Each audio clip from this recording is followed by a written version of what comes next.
around northeastern coast, and it's another very warm night to come, with temperatures in many spots holding up in the mid to high teens. Then a sunny start for much of England, Wales, southern and eastern Scotland on Sunday. Again, temperatures rising quickly during the morning, but the threat of these intense thunderstorms developing across northern and western Scotland, Northern Ireland as well, and that could cause localised flooding as that heavy rain occurs in places. But more widely on Monday, I think a thundery breakdown occurs. These thundery showers are likely to be hit and miss. Some places will escape them, but where they do occur, of course, they're falling on dry ground, and so that leads to the risk of flash flooding.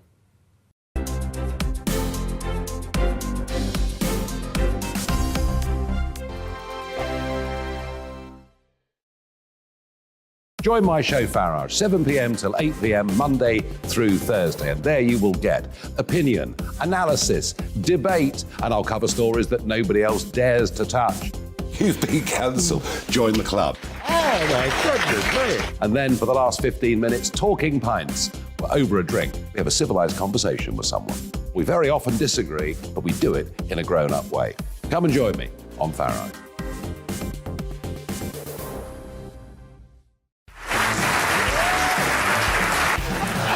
My name is Andrew Doyle. Join me every Sunday evening at 7 p.m. for Free Speech Nation.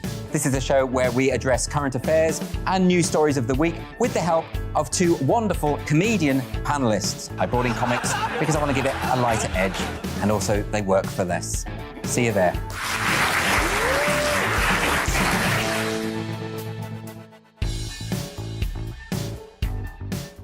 Hi there, it's Stephen and Anne. At breakfast from 6 a.m, you'll always be caught up with everything you need to know, the latest headlines, opinions and debates. We'll bring you the good news and the bad, but most of all, we're here for you. Remember, send in your views and let us know what you would like us to talk about.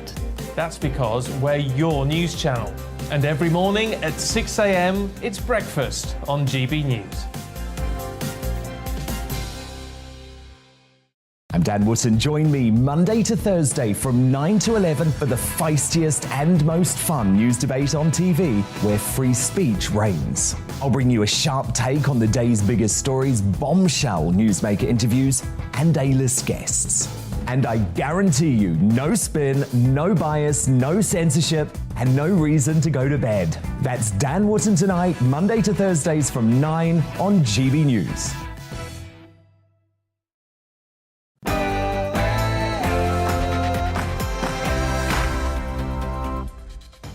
Hello and welcome. I'm Alastair Stewart, and for the next 2 hours I'll be keeping you company on TV and radio with the stories that really matter across the country and around the world. We've plenty coming up. Everyone's down in the dumps about the cost of living crisis, but what can the government really do to get us out of it? Are the bids and offers all a bit delusional? Plus the declaration of drought in parts of England and the crisis in farming. All of that and lots more, but first let's bring you right up to date with the day's news. Here's Tatiana.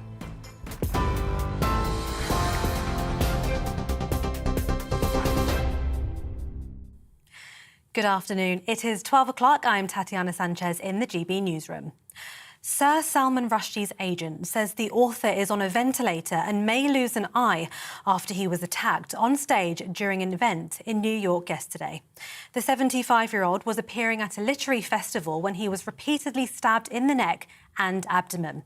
He's faced several death threats from Islamists since the 1989 publication of his book, The Satanic Verses.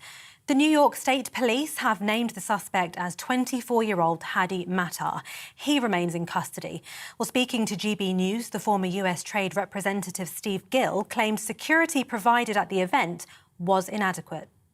We're learning from the investigators that there had been requests for more security for him, and the institution had decided not to do that because they didn't want a barrier between the attendees and the speakers, the guests. They thought that would kind of chill the whole approach of free speech that they were promoting. Rail passengers face further disruption as drivers at 9 train companies walk out over pay and conditions. Train drivers have gathered in northwest London this morning as members of ASLEF walk out over jobs, pay and conditions. West Coast services, LNER, London Overground and South Eastern are all affected. Some parts of the country will have no services at all.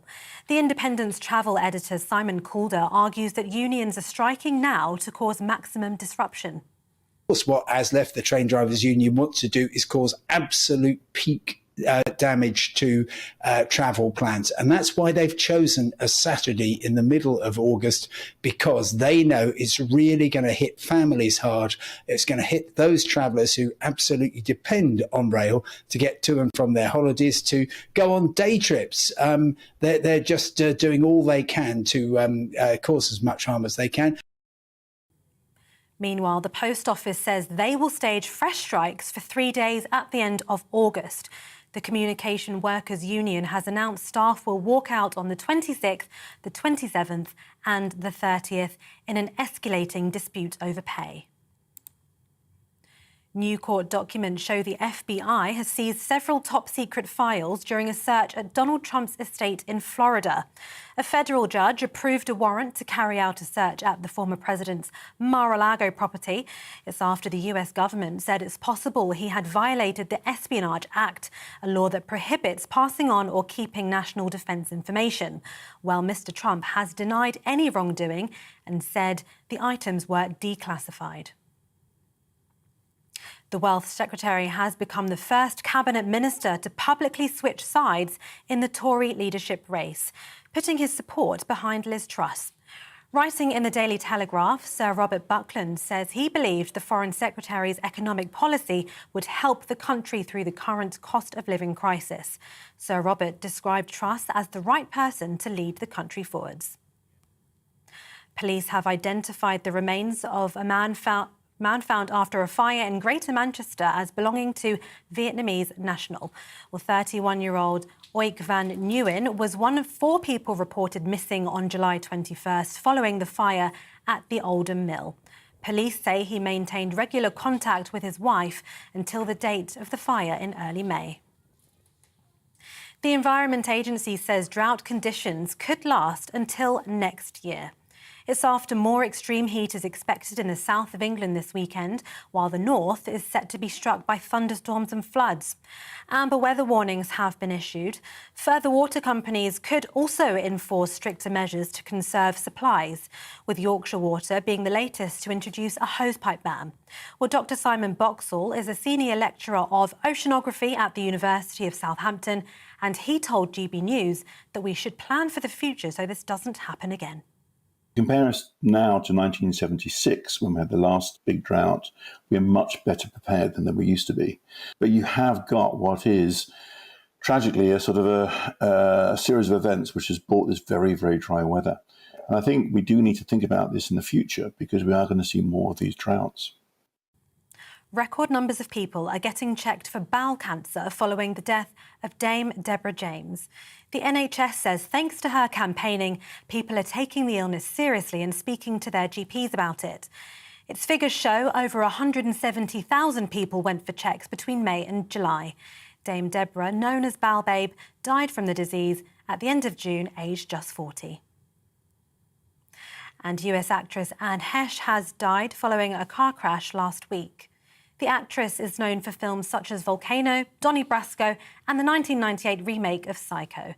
According to her representative, she currently remains on life support to see if she's a potential match for organ donation. However, she's considered to be legally dead under California law after suffering severe brain damage.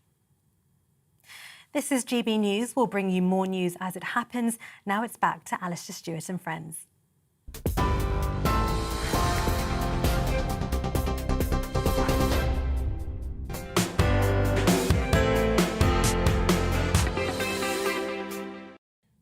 Tatiana, thank you. As you just heard in Tatiana's news bulletin, author Salman Rushdie remains in a critical condition in a New York hospital following an attack on him yesterday.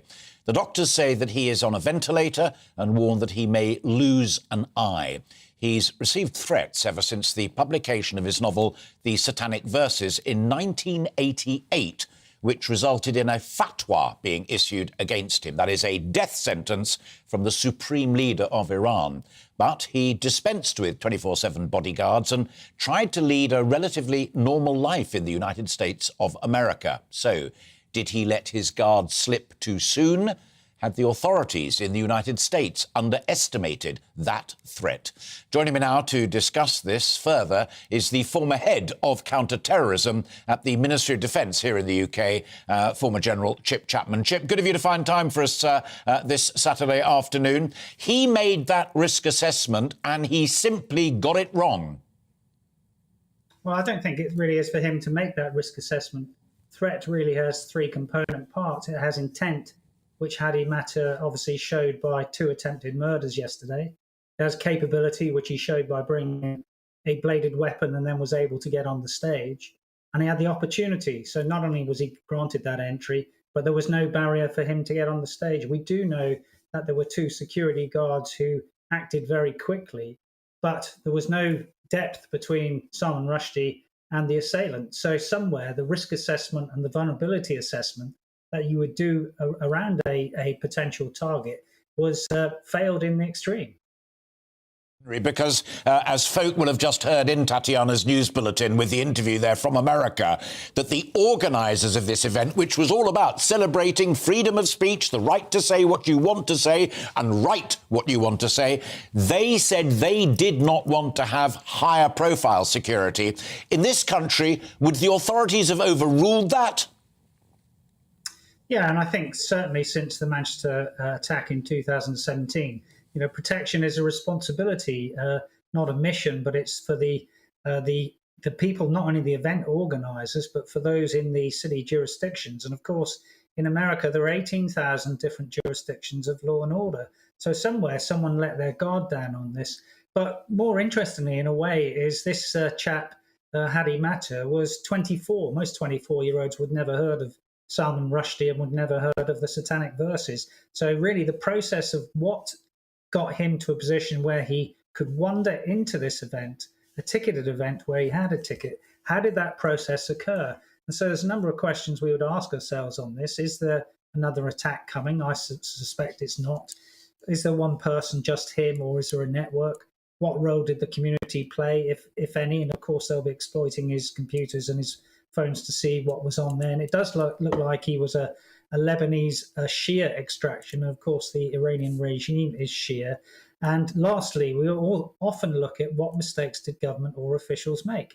And that's when you look at what has happened on this event from the organisers. And it's great to have freedom of speech, and I'm a great supporter of freedom of speech, but protection is still a responsibility, as I said earlier. Absolutely. And segueing slightly, because I'm conscious that many folk are either trying to go on holiday or have managed to get away for the first time. And you just have to be at an airport to hear people groaning about having to give over their bottle of water at security or have the soles of their shoes checked. And come on, I didn't think that threat was still there. In your professional opinion, as the former point man at the Ministry of Defence, that threat is still real, or it's likely that this guy is going to prove to be a lone wolf? Well, firstly, MI5 now call these people self-initiated terrorists rather than lone wolf. Lone wolf suggests some sort of cunning rather than most of these people not having that cunning. I do think it's probably an isolated incident. There is the chances of another 9/11 happening these days are remote. And one of the reasons for that, particularly in the example you gave there about airports, Alistair, is because airport security is a lot greater, cabin security is a lot greater. We have no-fly lists, which only a handful of people were on in 2001. And if someone, particularly on a plane, were to try and hijack it, we expect people to now fight against that, as they did in one of the planes in 2001. Brilliant stuff. Thank you very much indeed for that authoritative, calm and objective appraisal of what's going on out there. Good of you to fit us into your busy day, Chip. Thank you. Always a pleasure to see you. That's the former head of counter-terrorism, the Ministry of Defence, former General Chip Chapman. Now, let's get to our other main theme of the day. Economic crises usually generate terrific debates. We are in one, but we are not having one. A new campaign group urging the government to do more to tackle the cost of living crisis will kick off a series of 50 rallies across Britain, with a launch event in London next week. More, I hear you ask? Like what? And for what purpose? Trade unions, community groups, tenants associations and politicians launched the Enough is Enough campaign this week, and it's already received 300,000 sign-ups, with the launch video being viewed more than 6 million times. Now, call me cynical, but the economic illiteracy, in my humble opinion, is staggering. Why not be honest and just say the state needs to pay all of our bills until we get to the other side, and the state should take control of the commanding heights of the economy, not least energy? Don't get me wrong, folk are genuinely up against it, but our political leaders and other groups in society are not impressing me with their prescriptions. At the heart of the cost of living crisis is the global surge in the cost of oil and gas, energy generally. We can back Ukraine against Russia, and we can, and hurrah, do it to the best of our possible abilities, but we cannot influence the global price of gas and oil. That's behind the bulk of the inflation that we are suffering, and therefore the cost of living crisis. Of course, we can build more wind farms, invest in nuclear power, do fracking and all the rest of it. But that's not going to happen tomorrow. And it's not helped by the world trying hard to recover from the economic cold shower of the coronavirus. That demands lots more energy as well. Now, I've heard, and I've read more than I need to, about the various ideas to help us get through it all, and none are totally convincing. In truth, none will work beyond the short term. It's all sticking plaster against a gaping wound. What I do find fascinating and stimulating, however, is the debate that it's generated in the Tory leadership campaign on short-term palliatives and long-term solutions. Sunak goes for curbing inflation and higher interest rates. Truss goes for tax cuts now and also says the Treasury orthodoxy is bonkers. Well, that in itself is fascinating. Slowly emerging, too, is a debate about the size and reach of the state. Matthew Parris writes a brilliant piece, if you've got time to look at it today, in the comment section of the Times newspaper. He's a former Thatcher staffer, and he writes today that the would-be leaders should be more radical in looking at what government can and cannot do and at what cost. And also, interestingly, flip side, as it were, of that argument, in the Mail today, Dominic Sandbrook says if they get that choice wrong, they could go the way of Ted Heath rather than the way of their joint pin-up Margaret Thatcher. So today we're going to look at the cost of living crisis, what might help us get through the dark night of it all, and look at how you can still do little bits and pieces here and there to genuinely help yourselves. I'd love to know what you think. How tough is it out there? What bit of advice has helped you most? And do you think any of them have a clue to help you through? I am genuinely keen to learn, as I'm sure they are as well. So we want to hear what you think. Email us at gbviews@gbnews.uk with any comments that you may have on the stories that we're covering today. We are also on Twitter, as indeed am I, and on Facebook.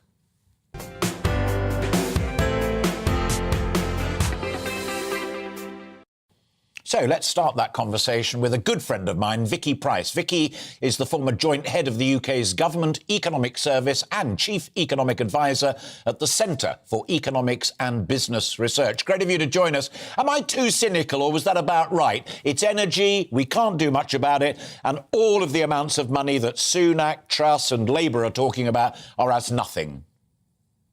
Well, they're not as nothing. You're quite right that it is an international issue, and indeed it is energy, but it's also food, which has been going up very significantly because of the blockages that we've seen from in the Ukraine in terms of exporting wheat and grain more generally.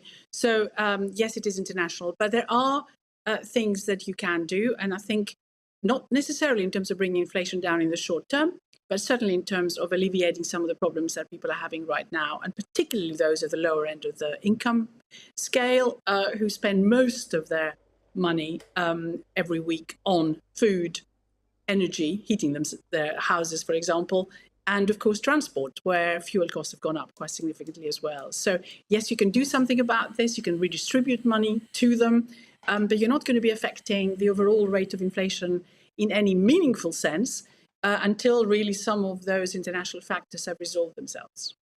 Well, okay, that's a score draw. I'll accept that. And I do take your point about VAT on energy bills and green levies and the rest of it that both Liz and Rishi have talked about and argued about. But I want to take you back to the other core point I was seeking to make in that introduction. Both of them try to wear the mantle, as it were, of Thatcher. But in your view on energy, are they forgetting that other fundamental Thatcher mantra, which is you can't buck markets? Well, possibly. But of course, energy sectors are put together very differently in different countries.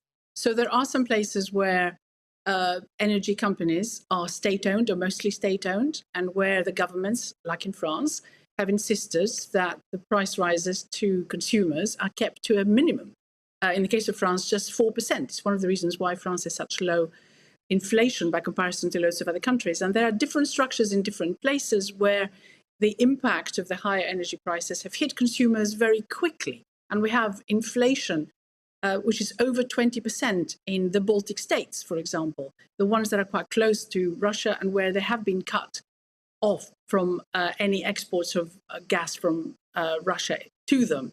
Increasingly now, of course, we're seeing that oil is being cut off from Russia going to other countries that are neighboring Russia. So you've got differences in terms of both structures, impact, but also government intervention. So the governments have intervened quite significantly in many of the countries, even where they didn't own the suppliers, to change the way in which some of those costs are being passed through. And in many areas, they're now looking at possibly nationalizing the energy companies, which are getting into serious difficulty. So it's not just here where this debate is taking place. We've had a very peculiar energy sector with not very much competition, if you like. You talk about the market decides, but in reality, we've given natural monopolies to all sorts of areas, including energy, not quite so much as we've done with water, for example, which is another area which is being discussed right now.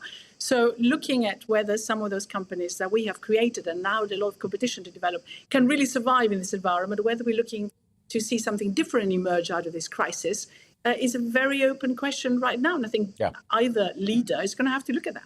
Absolutely. I'm going to come to the nationalisation bit in just a moment, but I want to take you one step back into that brilliant answer about the situation in France. In Downing Street, we saw the orderly crocodile of energy company bosses being called in to have the riot act read to them by Boris Johnson and Nadeem Zahawi and what have you, and out they went. In Paris, the similar group of people, but for the Republic of France, have been lining up saying, look, we'll do what you tell us to do, Monsieur Macron, but we want a lot of cash for it. We're losing money. You've got to bail us out. So we're either bailing out consumers or we're bailing out producers. They're all trying to buck markets. Well, you could say that, but what you're trying to do is you're trying to affect the living standards in a positive way of people and also keep companies alive. Because, you know, if we are in a market-based economy, even though there may be questions now as to what you do with some of those firms, and should they have been there in the first place? Do they have too high debts? Are they redistributing too many dividends to their shareholders rather than doing something more major about investing in infrastructure? All those debates are there. But what you need is to have the economy survive over a period of time until some of those international factors are coming to some sort of conclusion and some better equilibrium. I mean, after all, we did that during COVID, and that's what was going on. In all those cases, and you're absolutely right, whichever way around you do it, the government needs to intervene more aggressively to ensure that that happens, and then see what the fallout is at the end of the day. Because you also suggested politically, you showed one of the headlines. Politically, if this government doesn't do, or whichever one comes in, of course, in terms of under either Truss or Rishi Sunak, if they don't do something about this quite quickly, then we're not going to have an economy that functions in the future. But just to say one thing about backing the markets, there is an issue. Oil prices have come down already because China isn't producing very much right now because it has another COVID issue.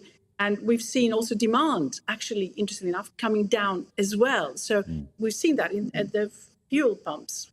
Things have improved a little bit from that point of view. Food prices, now that grain is beginning sort of to leave the Ukraine, have also come down. How long that will last is, of course, question mark. So there are some issues which are positive when you're looking ahead, where the market has reacted to different pushes, if you like, in terms of demand and supply. final thought, at about a minute, if you'd be kind enough, Vicky. You mentioned nationalisation. I did as well. Keir Starmer on holiday, due back this weekend. Major speech early next week about what he would do. While he's been away, Gordon Brown's been writing the speech and has torn up Blair's decision to get rid of Clause 4. He's back, nationalise them, whether it's the water companies, whether it's the power companies, what have you. I mean, Labour are going back to the old days with a solution that many folk struggling with the cost of living crisis might just find appealing. Well, there is a question about how those nationalised originally utilities were operating then, before they were basically monopolies. Those public utilities, which were owned by the state, how they were privatised and whether they were privatised in a competitive way or whether they were given this regional monopolies anyway to run, and whether, in fact, far too many profits were made as a result of it without enough investment. I touched on that a little while ago.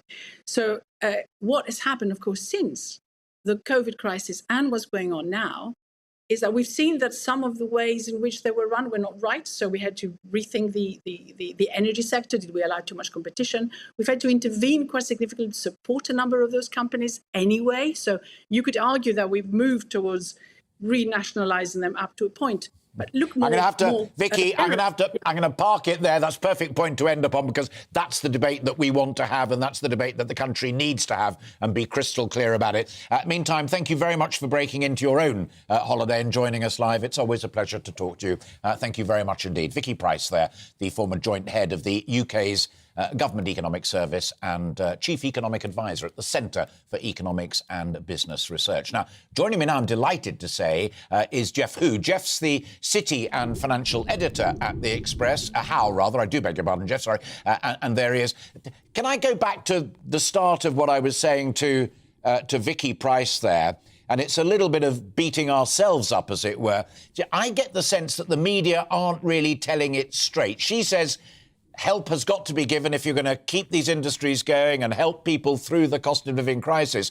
But we're all dancing on the heads of pins about tiny amounts of money against huge bills. We need to be straighter with folk, don't we? Absolutely. The problem we have here is that we're in an unprecedented situation. And if you thought the banking crisis, if you thought COVID was bad, the potential impact on people and businesses is probably going to be worse. For all the talk about tax cuts, nationalisation, what's missing is a coherent plan. And to be perfectly honest, we do have a blueprint. You know, the government bailed out banks. They set up things like the asset pricing facility. There was a bailout fund. These things need to be put in place now. And people need to remember, it's not just protecting households from rising bills. I have friends in a number of businesses. They're struggling because their costs have doubled. I know directors of NHS trusts. They've been on the phone telling me that they've now got to find an extra 32 million to cover their energy bills, and that's even before winter. So you can imagine what's going to happen to people now. And unfortunately, as you mentioned, we've all been talking about this. But just dancing around the subject. This is a national emergency and needs to be treated as such. It's also leading in directly to what I wanted to ask you next. And bearing in mind that you used to write more about city affairs and what's going on in the real marketplace of the economy as well. With GDP down last period and the possibility of another quarter of it being down, i.e. that measure of everything we produce, manufacture, sell, the functioning of the economy, and inflation still rocketing up, the prospect of a recession is for real, and that could make what we're going through at the moment with a cost of living crisis look like a picnic. Yes, indeed, that is the case. The problem is that we've basically deferred pain from a series of events for a number of years. So if you think back to 2007, the credit crunch, the financial crisis, there was a lot of pain, but there were bailouts and things, and so that plastered over everything. Then we came to the sovereign debt crisis, then we came to the Brexit disruption, and now we come to COVID. And we've had rising energy prices as a result of the economy going from 0 to 120 post-COVID restrictions. Now, if you think about all those events together, what we've basically done is just stuck plaster upon plaster upon plaster, taped up things, put a bandage around stuff and carried on. The pain is now coming back to us. We are paying for it. So unfortunately, I don't think there is any way round a recession, regardless of what some people think. You can do all the measures you put in place to mitigate some of the effects, but I think a recession is coming and it's going to be a pretty bad one. I hate to end it on a negative point, but I'm also afraid to say I agree with you 100% on that. So the result of the leadership and a new government ASAP cannot come sooner. Jeff, great to talk to you. Thank you very much indeed. Jeff Hu there, City and Financial Editor at The Express. I'm sorry, I think we got a little bit of sound interference on that, but I hope you got the gist of what he was saying, that the cost of living crisis is a real problem. Industry and individuals need help, but the recession, in his view and in mine, is looking more than likely. You're watching and listening to Alastair Stewart and Friends, and we've lots more coming up on today's programme, including continuing with that theme of the cost of living crisis. This time we'll be talking again about our beloved pets. We did it last weekend and you were fascinated by it. So I'll be finding out top tips on how we can save money on looking after our pets and vet bills and keeping them healthy. Aren't they just wonderful? But first, let's give you the latest on what lies behind so many of the other problems we face at the moment, the weather. Looking ahead to this afternoon, and the UK is looking hot and sunny for many, although rather cloudy in the far north. Let's take a look at the details. Low cloud and some patchy rain will continue to affect the Northern Isles and the north coast of the mainland this afternoon. Elsewhere across Scotland, it will be sunny and feeling very warm. Northern Ireland will also have a very sunny afternoon. It will be feeling very warm, with temperatures approaching the low 30s across the southeast. The sunshine across northern England may turn a little hazy at times, but it will be hot with temperatures for many in the low 30s. The hot and sunny weather will also be continuing across Wales this afternoon. There will be some relief near the coast, but inland temperatures will be approaching 31 Celsius. The Midlands will be feeling very hot this afternoon under the strong sunshine, with a reminder the amber warning for extreme heat will continue throughout the weekend across a large chunk of England and Wales. The east coast of England may offer a little respite from the heat this afternoon, but much of East Anglia will be very hot as the sunshine continues. It will be a similar story along the south coast of England, but it will be feeling very hot in the towns and cities, with potential maximum temperatures of 36 Celsius today. The very warm weather will continue across much of the UK into this evening, with plenty of late sunshine. And that's how the weather is shaping up for the rest of the day.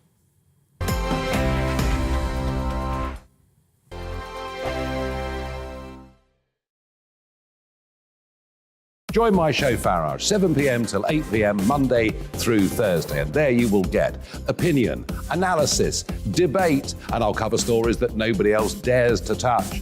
You've been cancelled. Join the club. Oh my goodness me. And then for the last 15 minutes, talking pints. We're over a drink. We have a civilised conversation with someone.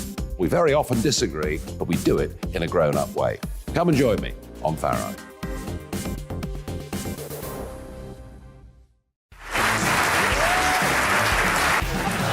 My name is Andrew Doyle. Join me every Sunday evening at 7 p.m. for Free Speech Nation. This is a show where we address current affairs and news stories of the week with the help of two wonderful comedian panellists. I brought in comics because I want to give it a lighter edge, and also they work for less. See you there.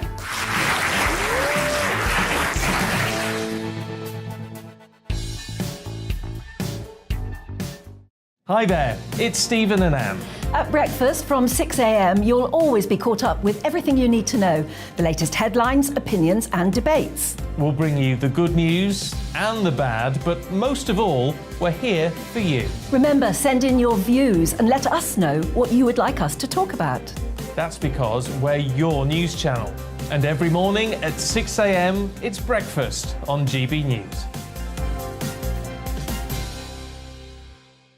I'm Dan Wootton. Join me Monday to Thursday from 9 to 11 for the feistiest and most fun news debate on TV, where free speech reigns. I'll bring you a sharp take on the day's biggest stories, bombshell newsmaker interviews, and A-list guests. And I guarantee you, no spin, no bias, no censorship, and no reason to go to bed. That's Dan Wootton Tonight, Monday to Thursdays from 9 on GB News.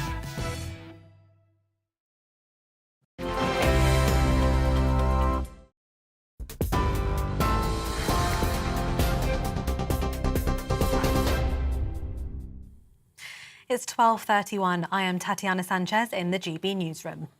Sir Salman Rushdie's agent says the author is on a ventilator and may lose an eye after he was attacked on a stage during an event in New York yesterday.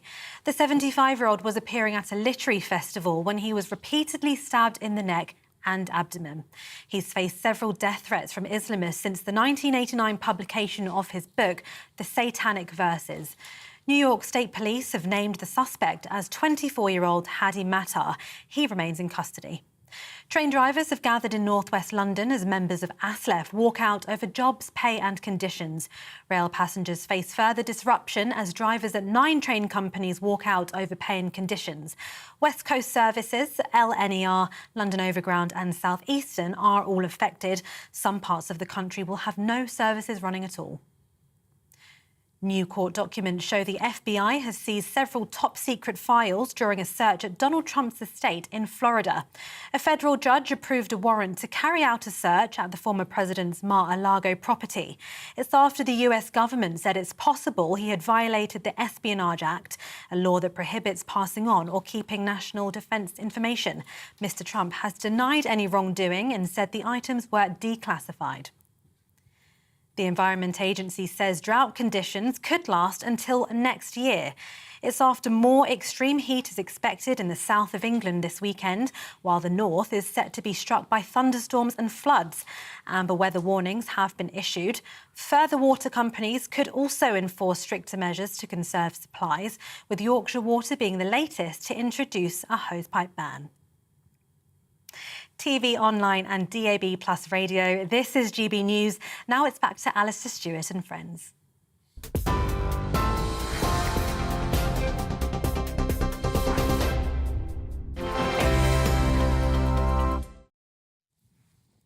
Tatiana, thank you very much indeed. From fuel and electricity to milk and eggs, we've heard it all during the cost of living crisis as those prices soar. But for pet owners, and I put my hand up, as you all know, if you've been kind enough to be watching this programme off and on, it can be really difficult to save money. The Dogs Trust says the number of people giving up their dogs has risen to the highest level since 2014. Last weekend, you loved our item on pets and agriculture. I know that because of all the messages that you sent in. So this week, we're asking how we can all save a bit of money on pet care and those veterinary bills without cutting any corners as far as the health and safety of those lovely creatures is concerned. So I'm particularly pleased that Owen Sharp is joining me next. He's the Chief Executive Officer, the CEO of the Dogs Trust, and there he is. Good of you to join us, Owen. First and foremost, why should we, dog, cat, all animal lovers, but you're the dog expert, really keep focused on those lovely creatures in this dreadful weather? What are the dangers? What are the risks? So there are real risks around the hot weather at the moment in terms of dogs, and everybody who's a dog owner needs to be aware of it.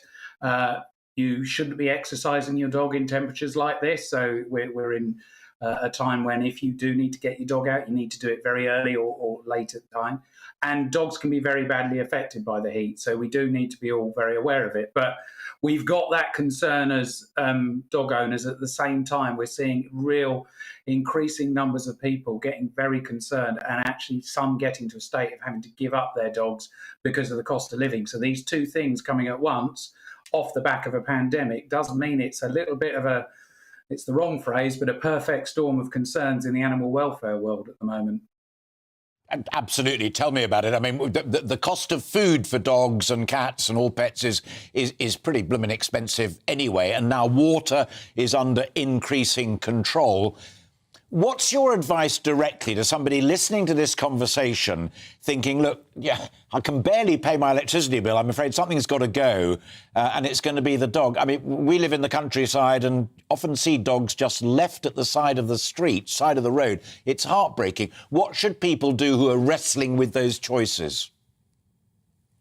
So I think nearly all dog owners, I know there's all sometimes exceptions, but nearly all dog owners want to do everything they can to give their dogs the best possible life that they can. And we are taking more calls than we've ever taken before from people who have got to the end of the road in terms of they just don't see a way that they can afford it. And unfortunately, we are taking more dogs in than we've taken in for a long time. And frankly, we will get to capacity at some point fairly soon if things don't change. I think there are some small-scale practical pieces of advice that I can give. So things like pet food. Be aware of the nutritional value of the pet food that you're giving your dog at the moment. And if you can replicate that with a cheaper product, you should.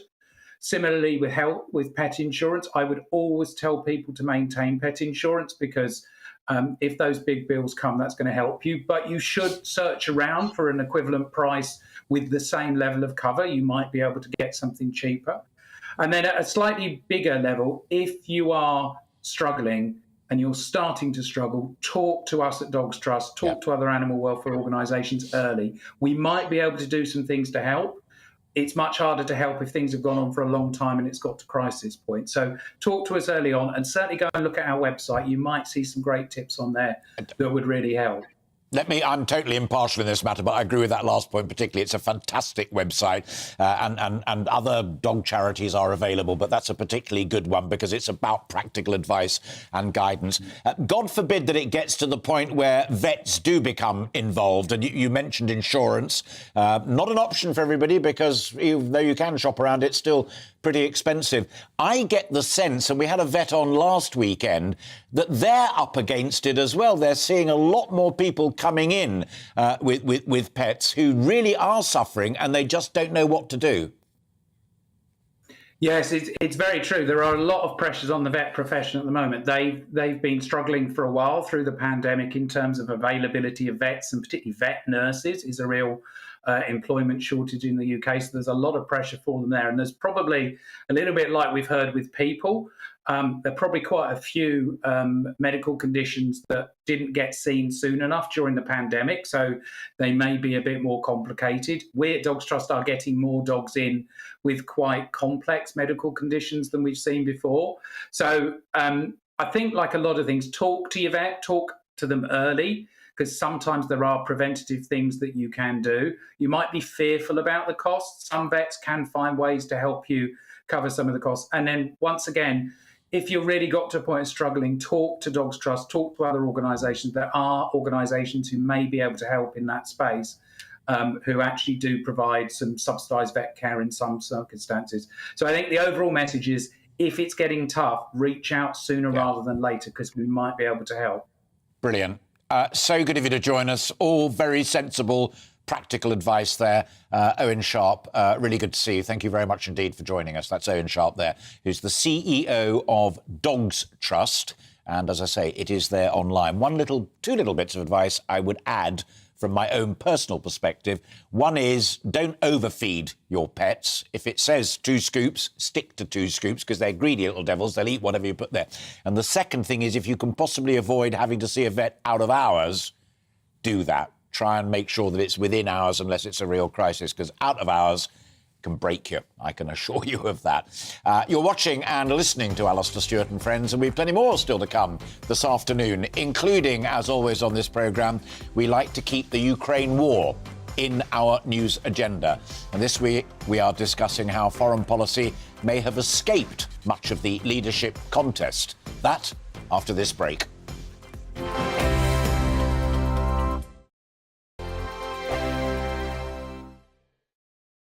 Join my show Farage, 7 p.m. till 8 p.m. Monday through Thursday. And there you will get opinion, analysis, debate, and I'll cover stories that nobody else dares to touch. You've been cancelled. Join the club. Oh, my goodness me. And then for the last 15 minutes, talking pints. We're over a drink. We have a civilised conversation with someone. We very often disagree, but we do it in a grown-up way. Come and join me on Farage.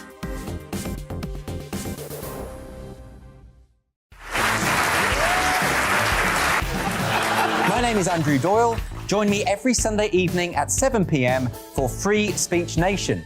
This is a show where we address current affairs and news stories of the week with the help of two wonderful comedian panellists. I brought in comics because I want to give it a lighter edge, and also they work for less. See you there.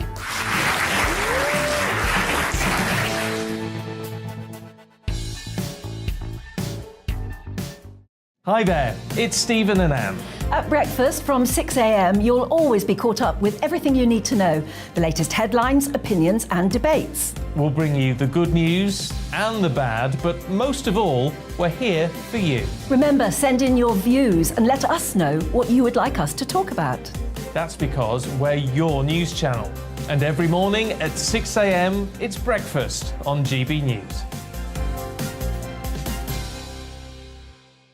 I'm Dan Wootton. Join me Monday to Thursday from 9 to 11 for the feistiest and most fun news debate on TV, where free speech reigns. I'll bring you a sharp take on the day's biggest stories, bombshell newsmaker interviews, and A-list guests.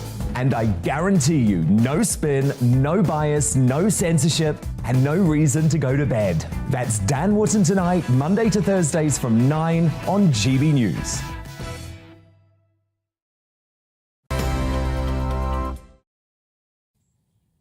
Hello, it's, what is it? It's 20 to 1, and you're watching and listening to Alastair Stewart and friends here on GB News TV and radio. Now, it may not be in all of the other news agendas at the moment, but it certainly is in ours. The war in Ukraine is still continuing and will be for some time, and it featured heavily in that conversation we had, remember, about our cost of living crisis.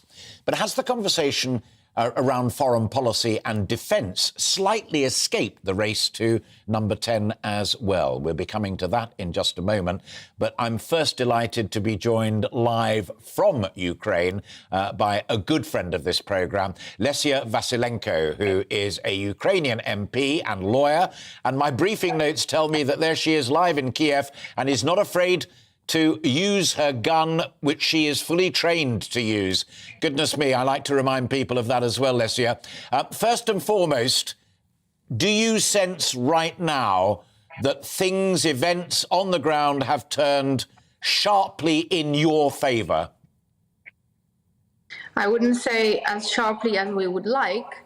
I mean, more weapons that would have had been delivered in time would have changed the situation much quicker. And I think it's fair to say that it's in everyone's interest to see this war of aggression that Russia is waging on Ukraine, to end as quickly as possible.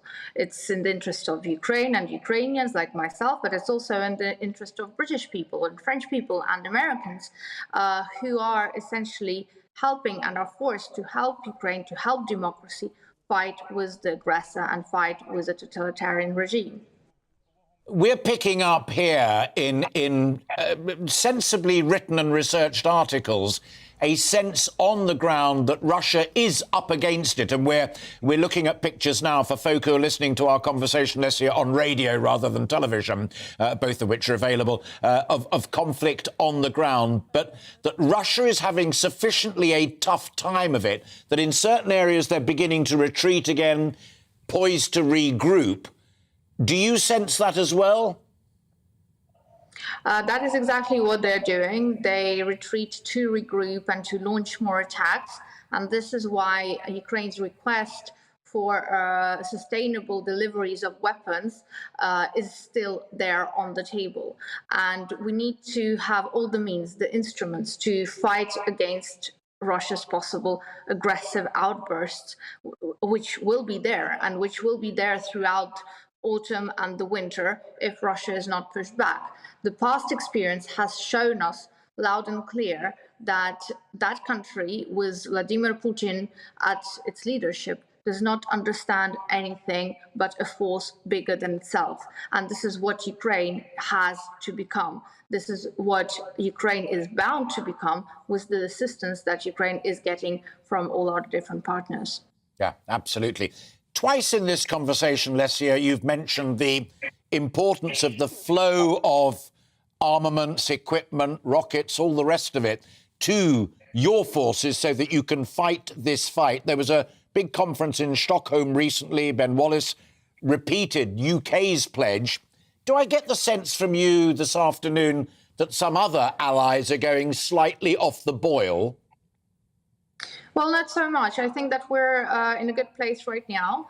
And it's crucial that we continue this good tradition, which has finally been formed, because it did take some time for the level of weapon deliveries to come to where we are now, and it did take some persuasion and a lot of work to actually make sure that there's an understanding across the democracies in the world that this is what is needed in order for Russia to stop acting aggressively, and in order for the fight to be contained within Ukraine, and in order for Ukraine to be able to actually take this fight and win it.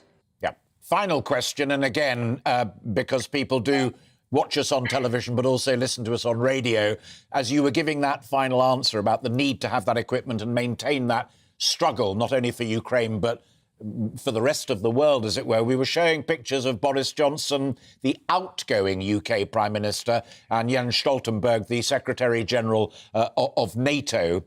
Are you confident, and I remind folk that you yourself are a Member of Parliament, you're an elected politician in Ukraine, that whichever of the candidates succeeds Boris Johnson, be it Liz Truss or Rishi Sunak, that the support of the United Kingdom for your struggle is sacrosanct and will remain? I very much hope so, and I very much That's very different to it will. You said you hope so. Do you have doubts? I do not have doubts in the support that the UK is providing us, because again, the British political spectrum is reflective of what the people in Britain are feeling towards Ukraine and Ukrainians. And at the moment, what I see and what I feel myself is that the British people are very much in line with helping Ukraine, and very much committed to helping Ukraine. And I believe that both Liz Truss and Rishi Sunak will do a great job taking the baseline set by Boris Johnson as what it is, a baseline, and will just only augment and grow on that support. Lesia, it is always a pleasure, and indeed, if I may say so, an honour to speak to you. Do take care of yourself and indeed your lovely family, and keep in touch with us. It's always a pleasure to have you here on GB News. Thank you very much indeed. Lesia Vasilenko there, Ukrainian MP, People's Deputy of Ukraine, and being very objective, I thought, about the balance of power. But who am I to say? Well, my next guest is the expert in these matters. Elizabeth Braw is Senior Fellow, Foreign and Defence Policy at the American Enterprise Institute, and formerly Senior Research Fellow at RUSI, the defence think tank. A good friend of mine, good friend of this programme's. I thought that was fascinating. First things first, she does sense that it's going well, but she doesn't sense it's going to be an urgent, immediate victory. That's right. And the only thing that could bring an immediate victory is for the Russian side to collapse, because the only outcome, the only acceptable outcome is for Ukraine to win, meaning for Ukraine to retain its territory. Yeah. And but I think in a gradual sense, the Ukrainians have they have time on their hands, because Russia's armed forces are running low on personnel. And she herself said, confirming what we all read about, and you've written some of it that I've read, that they are using this period of time, the Russians are, to regroup. It is not a retreat. It is repositioning, which, putting your Rusi hat back on, is exactly what a huge army does when it's up against it. Exactly, but Alistair, the longer-term problem for the Russians is that they are using professional soldiers only. They haven't mobilized, because in order to mobilize, you have to tell the whole country that it's a war, and that's how you get legislation through the Russian parliament. Putin didn't want to do it. Understandably, perhaps, so he launched this special operation, right? Yeah. And that's why he can't mobilize all the men in the country. So they are running low on men willing to fight as professional soldiers. And going for the youngsters and going for the oldies as well. Exactly. That is pretty old as well. Exactly. Let me press you on the second thing that struck me, and you were kind enough to be sitting here when I was talking to Lesia. Not once, but twice. She said, we will continue to do well, not only on our own behalf, but on behalf of the United Kingdom, France, the rest of Europe, if we've got the kit. She said it twice. When I pressed her at the end, she then went back into diplomatic mode, saying, no, I think it'll be OK. she's not deep down totally confident, is she? No, and how could she be?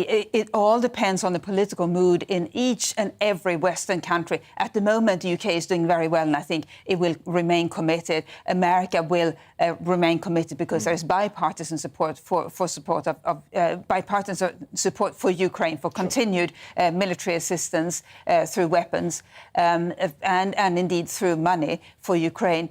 Other countries, they are, and the Czech Republic, the Baltic states, Poland, all very much committed. The other countries, yes, maybe... The closer you are to Ukraine, exactly. the more real the threat is. Exactly. Other countries, less fiery support. And I think that's where Ukraine clearly, or Ukrainian politicians clearly worry.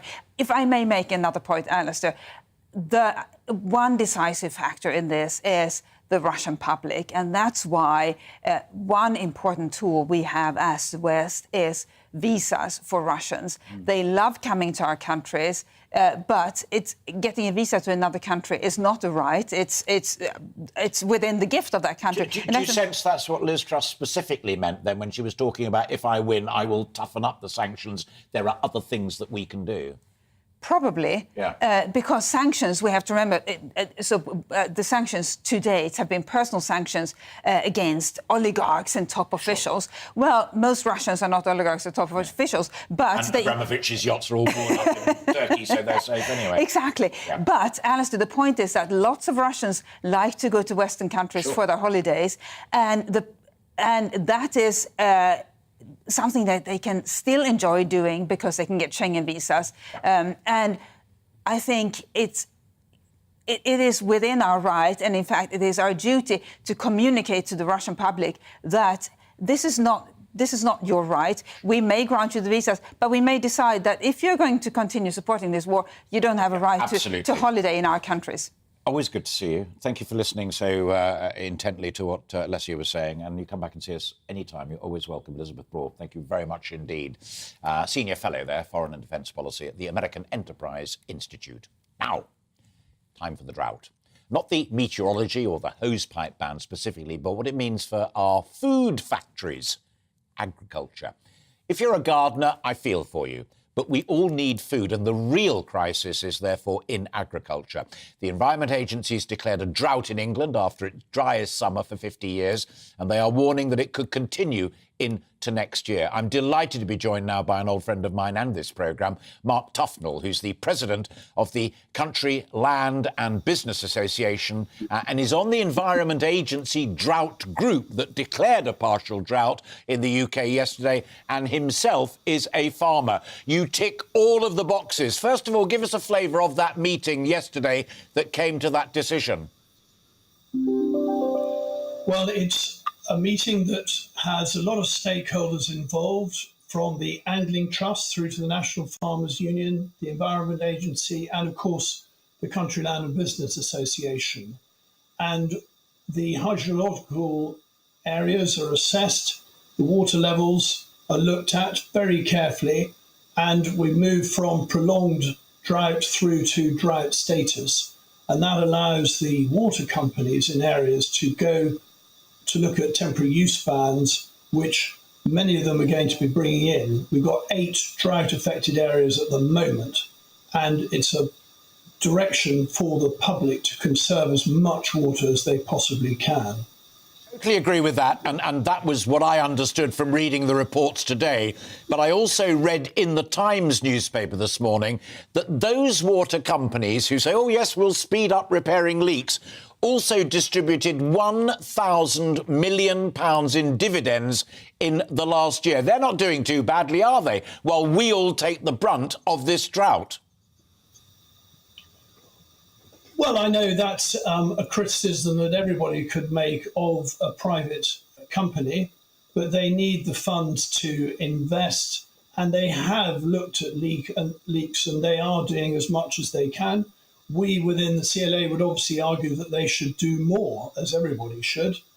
We had a leak just up the road from us on my farm. It took really quite a long time for that to be amended, but there are many leaks, and the infrastructure is very old and it needs to be changed. Perhaps they could have spent a little bit more of that £1 billion, but I hear what you say. They've got to invest. I just want to see them investing a bit more. Final point, and we've got about a minute and a half left, if we may, Mark, and that is I reminded folk at home that you're not just the spokesperson for the association. You are, and you just reminded us there, a farmer. What's it like on the ground right now? I see it in Hampshire day in, day out. But is long-term damage also being done to our soil and our food factories, or is this going to be OK if we get some decent rain over the next month or so? What's your assessment? Well, at the moment, we're combining wheat and spring barley, and we're going to have to stop any minute now because it's got so hot. The ground has become like concrete. It's going to need a lot of rain on it before we get ground conditions to enable the actual crops for next year to be grown. I know there's a little bit of rain forecast for next week, but we're going to need far more than the 5 to 10 millimetres of rain that they expect. What we need is good prolonged rainfall in October onwards to refill the reservoirs and the rivers. And we're calling for better use of funding by DEFRA to help farmers build reservoirs. There is a government grant towards it. We're asking for more money and better coordination with the Environment Agency, the planners, and to get abstraction working properly. And I should add that when people see crops being irrigated at the moment, which we need for potatoes in particular, it's only 1% of the abstracted water. Yeah. All right, Mark, we have to leave it there, but sound advice and thank you very much indeed. I wish you well, I'm very struck by that observation that having to stop the harvest right now because the ground beneath is concrete and it's a nightmare. Keep in touch with us, Mark. Always a pleasure to have you on board. Thank you very much indeed. Mark Tufnell there, the president of the Country Land and Business Association and himself a farmer. You're watching and listening to Alastair Stewart and Friends. We've lots more coming up on the programme this afternoon, including more on our top discussion today about the cost of living crisis and what the government needs to or can do to get us all out of it. But not for a month's time. All of that after this break.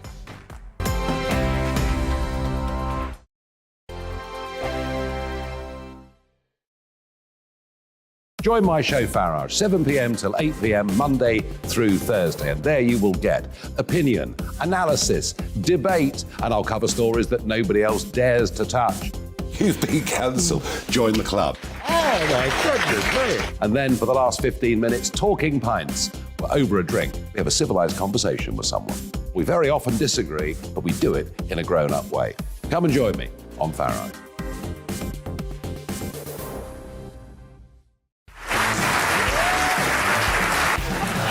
My name is Andrew Doyle. Join me every Sunday evening at 7 p.m. for Free Speech Nation. This is a show where we address current affairs and news stories of the week with the help of two wonderful comedian panellists. I brought in comics because I want to give it a lighter edge, and also they work for less. See you there.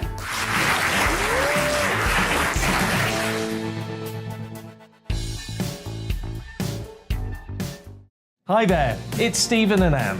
At breakfast from 6 a.m, you'll always be caught up with everything you need to know, the latest headlines, opinions and debates. We'll bring you the good news and the bad, but most of all, we're here for you. Remember, send in your views and let us know what you would like us to talk about. That's because we're your news channel. And every morning at 6 a.m, it's breakfast on GB News. I'm Dan Wootton. Join me Monday to Thursday from 9 to 11 for the feistiest and most fun news debate on TV, where free speech reigns. I'll bring you a sharp take on the day's biggest stories, bombshell newsmaker interviews, and A-list guests. And I guarantee you, no spin, no bias, no censorship, and no reason to go to bed. That's Dan Wootton tonight, Monday to Thursdays from 9 on GB News.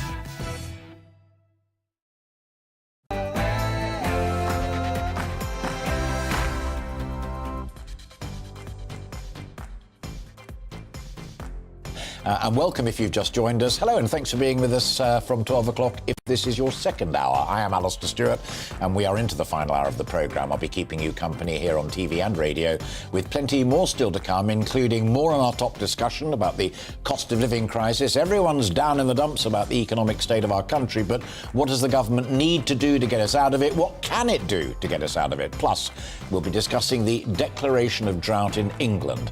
But first, let's bring you right up to date with all of the latest news. Here's Tatiana.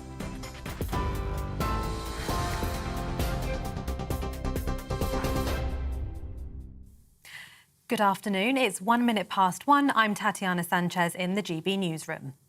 Sir Salman Rushdie's agent says the author is on a ventilator and may lose an eye after he was attacked on stage during an event in New York yesterday. The 75-year-old was appearing at a literary festival when he was repeatedly stabbed in the neck and abdomen. He's faced several death threats from Islamists since the 1989 publication of his book, The Satanic Verses. New York State Police have named the suspect as 24-year-old Hadi Mattar. He remains in custody. Chief Executive of Humanists UK, Andrew Copson, said that Rushdie was a champion for freedom of expression. He and his books have become iconic in that cause. And so to see him struck down by violence, not by someone who had an answer to his points, but by someone who senselessly, violently wanted to silence his voice, really just illustrates one of the great dividing lines in our world today. Speaking to GB News, the former head of counter-terrorism at the MOD, Chip Chapman, claimed there were security failings. In America, there are 18,000 different jurisdictions of law and order. So somewhere, someone let their guard down on this. But more interestingly, in a way, is this chap, Hadi Mattar, was 24. Most 24-year-olds would never heard of Salman Rushdie and would never heard of the Satanic Verses. So really, the process of what got him to a position where he could wander into this event, a ticketed event where he had a ticket, how did that process occur? Rail passengers face further disruption as drivers at 9 train companies walk out over pay and conditions.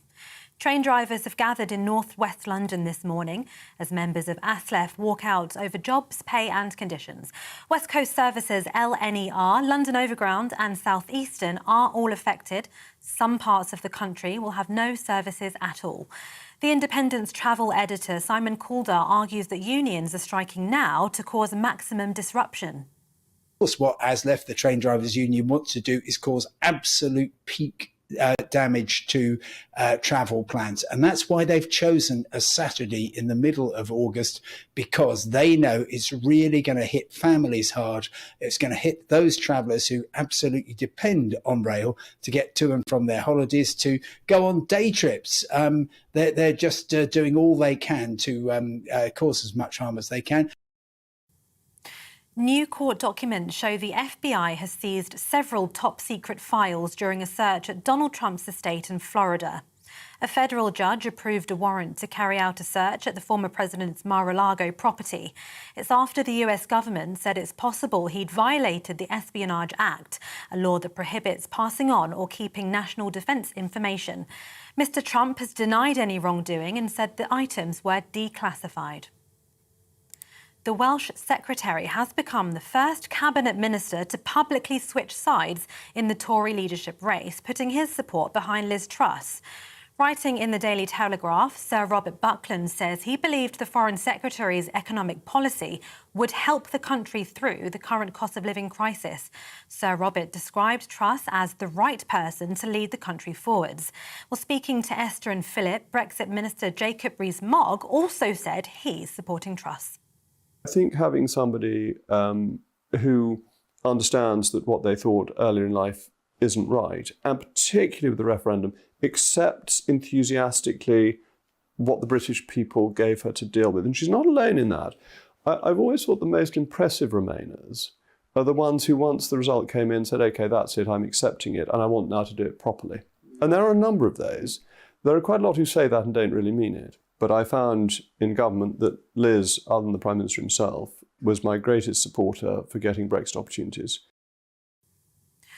Police have identified the remains of a man found after a fire in Greater Manchester as belonging to a Vietnamese national. 31-year-old Uik van Nguyen was one of 4 people reported missing on July the 21st following the fire at the Oldham Mill. Police say he maintained regular contact with his wife until the date of the fire in early May. The Environment Agency says drought conditions could last until next year. It's after more extreme heat is expected in the south of England this weekend, while the north is set to be struck by thunderstorms and floods. Amber weather warnings have been issued.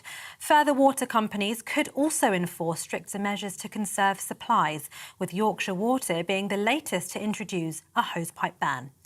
Dr. Simon Boxall is a senior lecturer of oceanography at the University of Southampton, and he told GB News that we should plan for the future so this doesn't happen again.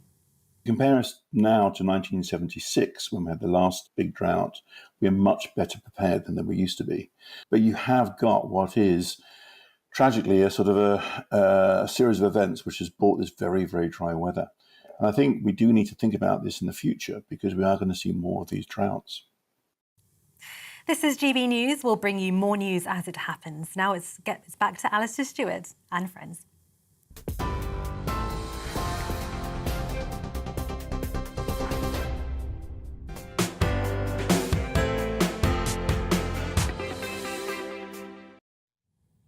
Tatiana, thank you very much indeed. 7 minutes past 1. Let's continue our conversation on the state of the UK economy and the cost of living crisis. The current Chancellor, Nadhim Zahawi, said yesterday that options for help will be ready come September the 5th, when the new Prime Minister will be announced. But with people struggling as prices continue to rise daily, what can the government do now to ease the crisis? I'm delighted to be joined now here live in the studio by an old friend of mine, Nigel Nelson, who is political editor for the Sunday Mirror and Sunday People, and down the line by Angus Forbes, who is a Conservative councillor in Perth and Kinross, and himself a businessman, a small businessman. Angus, thank you very much indeed for joining us. Let me just start with you, Nigel, first of all. That general point that I was discussing, open-minded and open-hearted with Vicky Pryce. Whatever the government does, the reality is it's not going to be enough against the kind of energy price rises that folk are facing day in, day out. No, that's right. You're talking about if the kind of help you're going to need is probably somewhere in the region of £1,500 per person. That's going to cost you another 36 billion or something like that. So at the moment, Liz Truss's tax cuts just don't touch the edge. Rishi Sunak has yet to give us some idea of exactly how his package would work. And the big problem is that we're in an interregnum and nothing can happen immediately. Yeah. So the only way I can see things actually moving forward now, Boris Johnson is right. He can't do anything. He can't bind the hands of his successor. The only way I can see something happening is if Liz Truss and Rishi Sunak declare a national emergency and one of them drops out of the race so the other one can become PM immediately. It ain't going to happen, is it? OK, let me bring Angus in at that point. Not on that specific about the two of them burying the hatchet and declaring a national emergency. But one step back into that, Angus, reminding folk that you're a Conservative councillor, but you also run a business, and clearly you talk to folk in your neck of the woods. Would you rather hear more honesty from both of the candidates to say, look, guys, this is a global crisis, as Vicky Pryce says, it's about energy costs, it's about oil, it's about the Ukraine war, what have you. The best we can do is a little bit.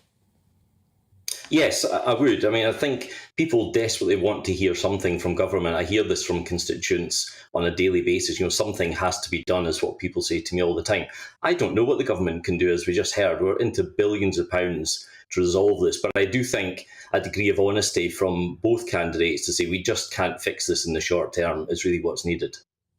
I also heard, staying with you, Angus, if I may, we heard from the business editor of the Sunday Express, and it was a very timely reminder that it's not only you, me, Nigel, and ordinary citizens, as it were, who are facing this cost of living crisis, but it is businesses as well. And as Vicky Pryce said, unless the cost of energy is sorted in some way going forward, it won't only be us who go peckish, it'll be businesses that fold.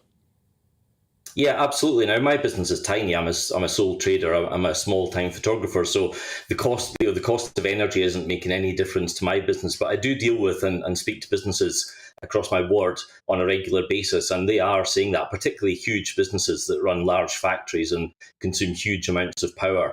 And I think there's a real fear about what the next few weeks and the next few months have got in store for people. Do you think that this interregnum, and I'm going to come back to Nigel on this point as well, but this interregnum while your party decides who's going to be the new leader and therefore by definition the new Prime Minister, has in effect created an open goal for Labour, whether it be Keir Starmer off on his holidays or Gordon Brown in absentia, saying let's go back to the old late 70s, early 80s answers from Labour: nationalise water, nationalise power generation, nationalise power distribution. Your party's let that happen. Yes, I can't argue with that at all. I mean, it couldn't have come at a worse time for the country as a whole, for our party as the Conservatives. And of course, you mentioned Labour, quite rightly so, but here in Scotland, we have the SNP to contend with as well. So as you used the phrase, I think, an open goal, and it certainly is one for them as well. Yeah, that's an intriguingly candid answer. Yes, it is, absolutely. From a Tory councillor. Yes, yes. And the question is that, what do you do about it? I would have thought that... Well, if you're Keir Starmer, you don't go on holiday when Gordon Brown's found his voice. Well, there's always that. Although Keir Starmer is the leader of the opposition, he's not the Prime Minister. So there's not much he can actually do, although I'd like to hear more about what he would do. But when it comes down to Gordon Brown, the idea of temporary nationalisation, yes, I think that actually is workable. President Macron's talking about doing that in France at the moment with EDF. My own personal belief is that all the public utilities, public services ought to exist for the public good, and therefore they should be in public ownership. It makes it much easier for the government to intervene when something like this happens.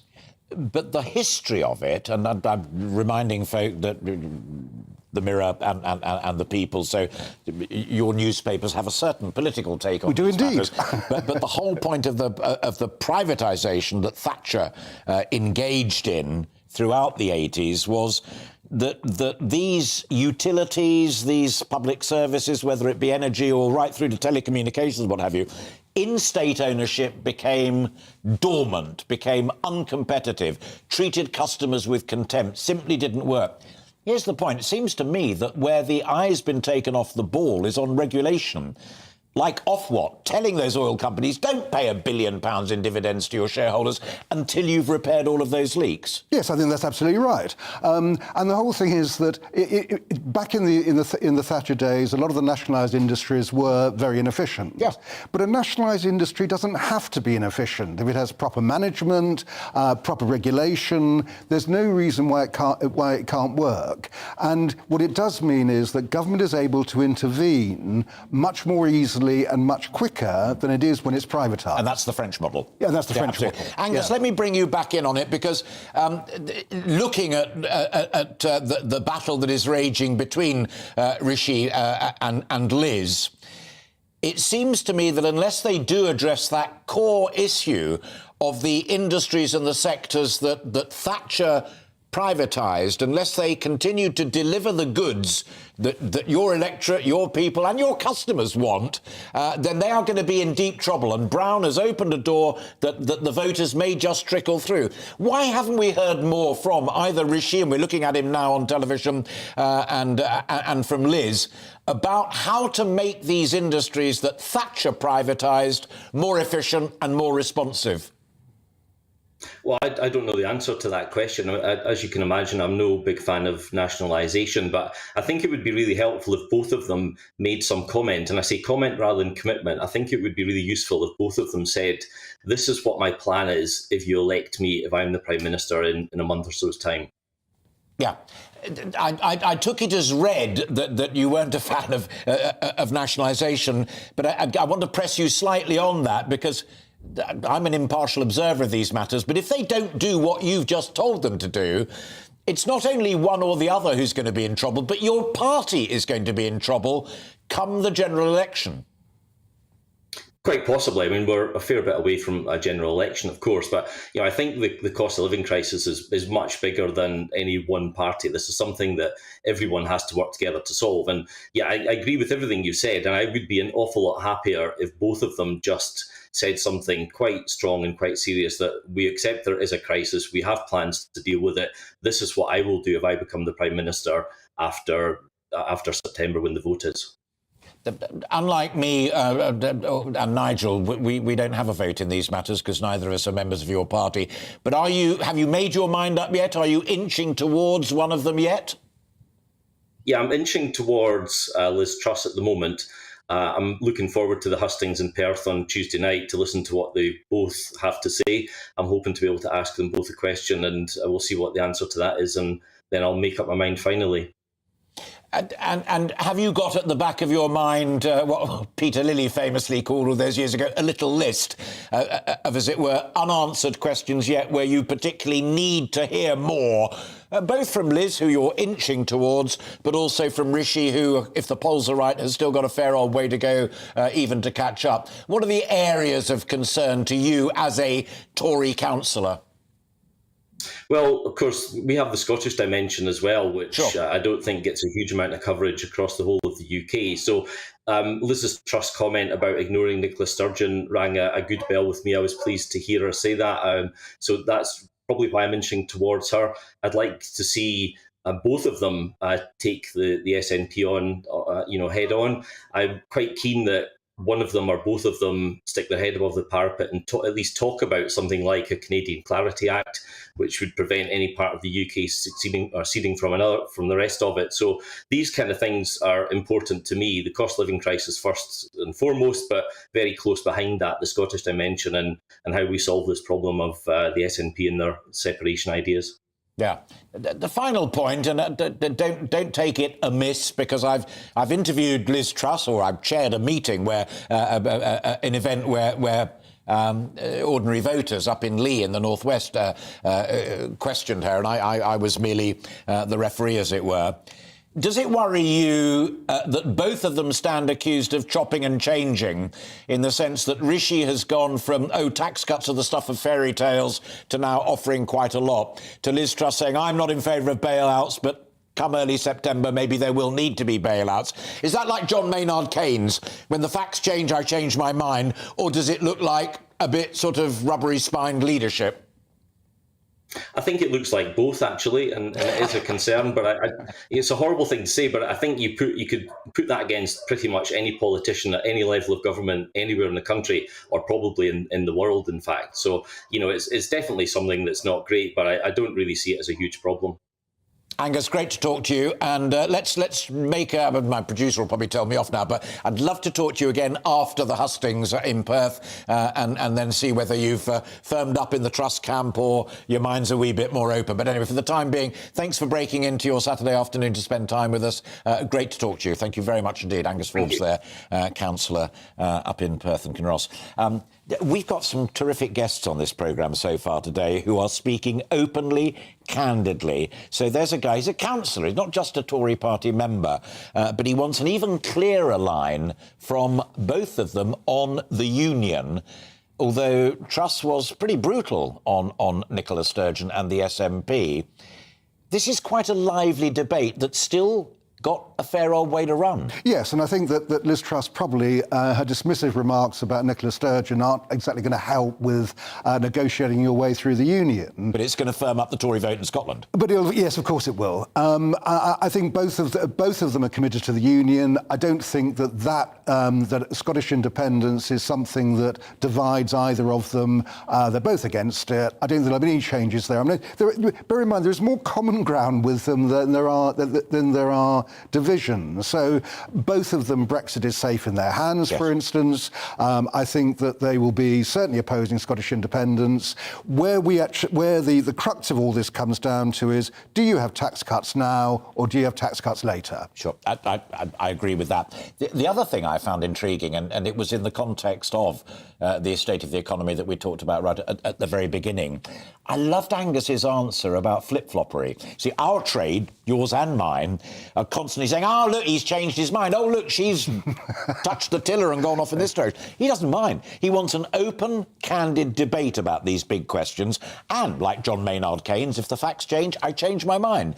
Changing your mind is not a criminal offence amongst Tory voters. No, that's right. And I think that probably it's a good lesson to both Rishi and Liz to actually think about doing that. I mean, here we have Liz Truss is talking about tax cuts, but she won't commit herself to handouts to deal with the energy crisis on the basis that she can't write her September budget. Yet she's written a September budget. We've got tax cuts in it. There's no reason why she couldn't flesh out, if she knows the answers, to how the handouts would work. Rishi Sunak's gone a bit further than that. He tells us he can spend another 10 billion, probably not enough, but he will actually target handouts, which probably are a better bet when it comes to actually helping people now.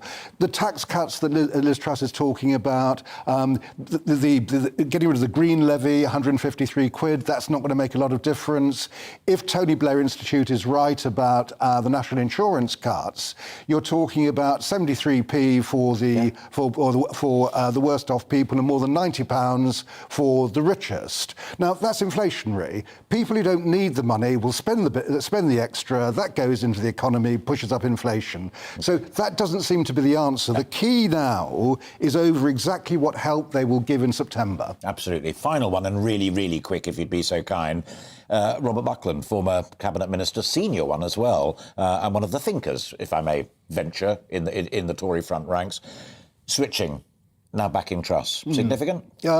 Yes. I mean, I don't want to impugn his integrity, but there is always you mean a question... he wet his finger and saw which way the wind was blowing? Yeah, I do think so. That's hard, Nigel. It's always a pleasure. Thank you very much indeed for coming in and chatting to us. Nigel Nelson there, political editor for the Sunday Mirror and the Sunday People. And before that, the excellent Angus Forbes, who we've booked to come and talk to us after the Perth hustings. He's a councillor at the moment for Perth and Kinross. Plenty more still to come in the final half hour and a bit on Alastair Stewart and Friends. After this break, when we thought it couldn't get any hotter, it does. And now an official drought has indeed been declared as low water levels and tinder-dry conditions continue across the UK. We'll be hearing from our South West of England reporter to see what the conditions are like there, part of the area in which an official drought's been declared. But first, let's bring you right up to date with that all-important weather. Looking ahead to this afternoon, and the UK is looking hot and sunny for many, although rather cloudy in the far north. Let's take a look at the details. Low cloud and some patchy rain will continue to affect the Northern Isles and the north coast of the mainland this afternoon. Elsewhere across Scotland, it will be sunny and feeling very warm. Northern Ireland will also have a very sunny afternoon. It will be feeling very warm, with temperatures approaching the low 30s across the southeast. The sunshine across northern England may turn a little hazy at times, but it will be hot with temperatures for many in the low 30s. The hot and sunny weather will also be continuing across Wales this afternoon. There will be some relief near the coast, but inland temperatures will be approaching 31 Celsius. The Midlands will be feeling very hot this afternoon under the strong sunshine, with a reminder the amber warning for extreme heat will continue throughout the weekend across a large chunk of England and Wales. The east coast of England may offer a little respite from the heat this afternoon, but much of East Anglia will be very hot as the sunshine continues. It will be a similar story along the south coast of England, but it will be feeling very hot in the towns and cities with potential maximum temperatures of 36 Celsius today. The very warm weather will continue across much of the UK into this evening with plenty of late sunshine. And that's how the weather is shaping up for the rest of the day.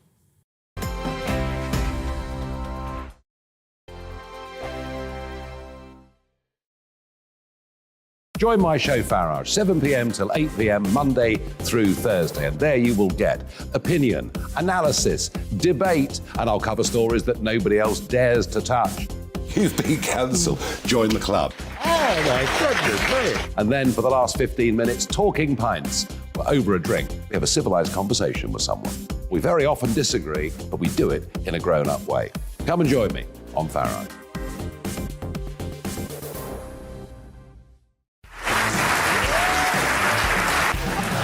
My name is Andrew Doyle. Join me every Sunday evening at 7 p.m. for Free Speech Nation. This is a show where we address current affairs and news stories of the week with the help of two wonderful comedian panellists. I brought in comics because I want to give it a lighter edge, and also they work for less. See you there.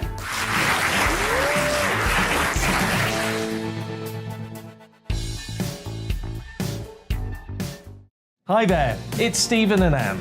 At breakfast from 6 a.m, you'll always be caught up with everything you need to know, the latest headlines, opinions and debates. We'll bring you the good news and the bad, but most of all, we're here for you. Remember, send in your views and let us know what you would like us to talk about. That's because we're your news channel. And every morning at 6 a.m, it's breakfast on GB News.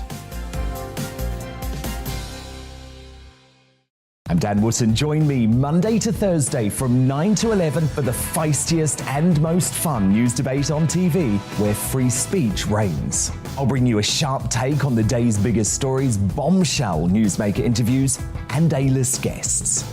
And I guarantee you, no spin, no bias, no censorship, and no reason to go to bed. That's Dan Wootton Tonight, Monday to Thursdays from 9 on GB News.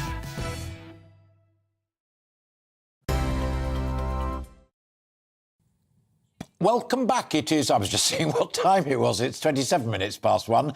And you're watching and listening to Alastair Stewart and friends here on GB News TV and radio. Now, before we move on, I asked you right at the very beginning to get in touch on one of our big topics of the day, or indeed anything else that you were concerned about.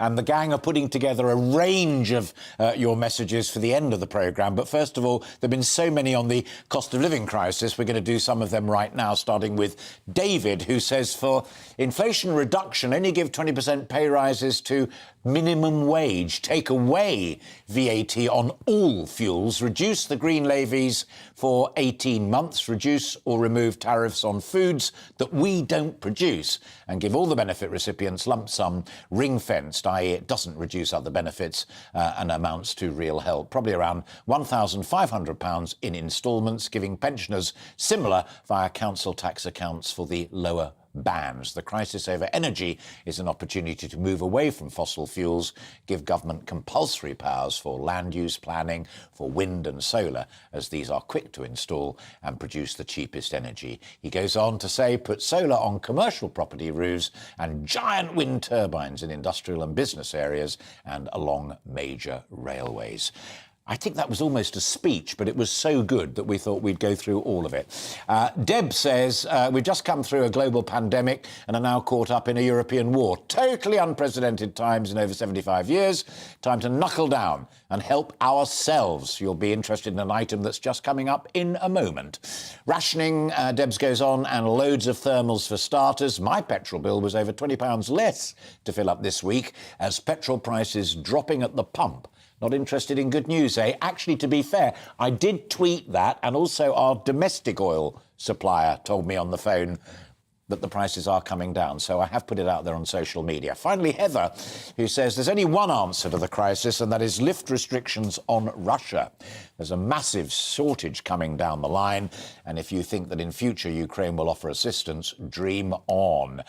Well, there's an interesting thought. Just shows I don't have control of the editorial process, because I'm not entirely sure that I agree with that. Now, keep those views coming, and also do subscribe to our YouTube channel, where you can see all of the previous programmes and the interviews as well. We are at GB News on YouTube.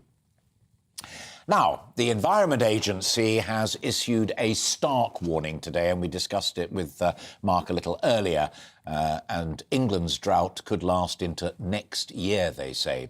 The Met Office has issued another amber heat warning for most of England and Wales, where temperatures are up to 34 degrees centigrade predicted for the weekend. A drought has officially been declared in 8 areas of southern, central and eastern England. Water companies can now begin announcing even stricter measures to conserve supplies. So, our southwest of England reporter Jeff Moody went to Burrator Reservoir on Dartmoor, where the water levels have subsided by over 40%. And he sent us this report. Well, this reservoir is managed by South West Water. It's one of the largest in the region and it supplies fresh water for most of Plymouth. Where I'm standing now should be completely underwater, but just have a look at how dry things are. There's been no water here for a considerable period of time. In fact, the water levels here are down 42% on what they should be at this time of year. If you have a little look round the edges, you can see how brown things really are. Now, it's not just here, of course. 8 parts of England have so far declared a drought. Let's just go through them quickly. Devon and Cornwall, Solent and South Downs, Kent and South West London, Hertfordshire, North London, East Anglia, Thames, Lincolnshire and Northamptonshire, and others are due to follow suit shortly. Yorkshire and the West Midlands are expected to move into drought conditions later this month. Well, that decision to go into drought conditions is taken after a series of meetings, the main one which took place yesterday, meetings by the National Drought Group. Now that's made up of government and agency officials, water companies too, and also other groups including the National Farmers Union, which clearly has a great stake in our water supply. It's been the driest first 7 months of the year since 1976. We don't need to be told that really. And droughts will be following too in Wales as well very shortly. People are being urged to use water wisely, obviously.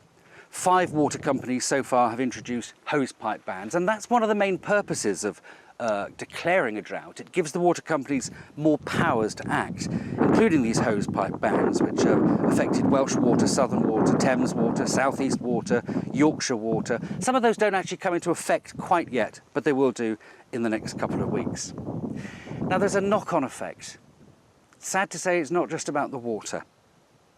Electricity is affected too. Hydropower, which of course uses electricity to generate power, has dropped by 20% overall. And nuclear facilities too. Now they use water to cool, water from rivers to cool their plants, and production there has been restricted, which means that these shortfalls are going to last a lot more than just this summer once it starts raining again, because it's going to affect the power. And an interesting fact for you here is that solar power is affected by the heat too, unbelievably. The hotter things get, the less well solar panels work too. So whichever way you look at it, we need to preserve energy and water. Jeff Moody there on Dartmoor for us. You're watching and listening to Alastair Stewart and Friends. And now we're going to the news bulletin next, yes? Yes, we are.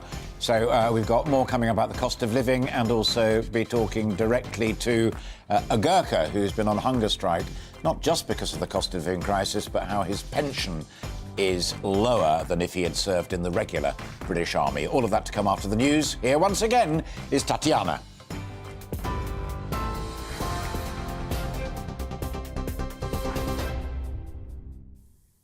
Thank you, Alistair. I'm Tatiana Sanchez in the GB newsroom. The author Sir Salman Rushdie is on a ventilator and may lose an eye after he was attacked on stage during an event in New York yesterday. The 75-year-old was appearing at a literary festival when he was repeatedly stabbed in the neck and abdomen. He's faced several death threats from Islamists since the 1989 publication of his book, The Satanic Verses. New York State Police have named the suspect as 24-year-old Hadi Mattar. He remains in custody. Train drivers have gathered in northwest London as members of ASLEF walk out over jobs, pay and conditions. Rail passengers face further disruption as drivers at 9 train companies walk out over paying conditions, while West Coast Services, LNER, London Overground and South Eastern are all affected. Some parts of the country will have no services at all. The Environment Agency says drought conditions could last until next year. It's after more extreme heat is expected in the south of England this weekend, while the north is set to be struck by thunderstorms and floods. Amber weather warnings have been issued. Further water companies could also enforce stricter measures to conserve supplies, with Yorkshire Water being the latest to introduce a hosepipe ban. New court documents show the FBI has seized several top-secret files during a search at Donald Trump's estate in Florida. A federal judge approved a warrant to carry out a search at the former president's Mar-a-Lago property. It's after the US government said it's possible he'd violated the Espionage Act, a law that prohibits passing on or keeping national defense information.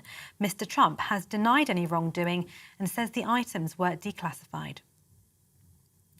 TV, online and DAB plus radio, this is GB News. Now it's back to Alastair Stewart and friends.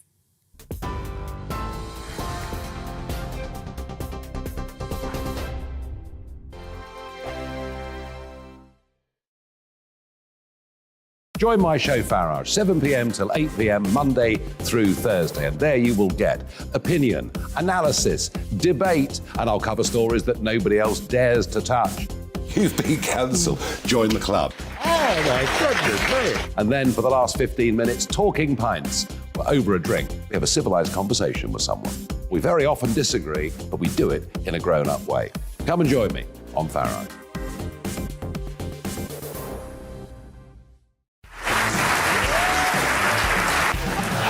My name is Andrew Doyle. Join me every Sunday evening at 7 p.m. for Free Speech Nation. This is a show where we address current affairs and news stories of the week with the help of two wonderful comedian panellists. I brought in comics because I want to give it a lighter edge, and also they work for less. See you there.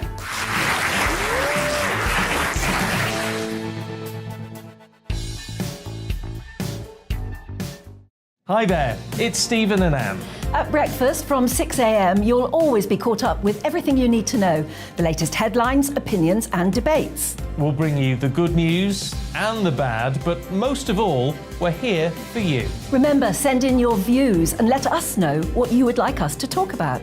That's because we're your news channel. And every morning at 6 a.m, it's breakfast on GB News.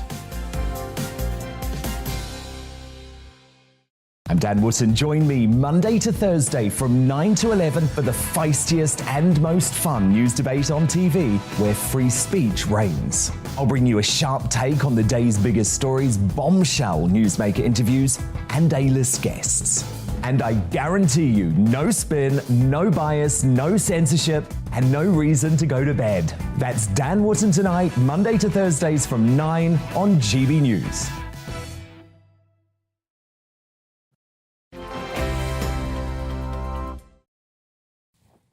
Welcome back. It's 23 minutes to 2, and you're watching and listening to Alastair Stewart and friends here on GB News, TV and radio. And thank you very much indeed for so doing.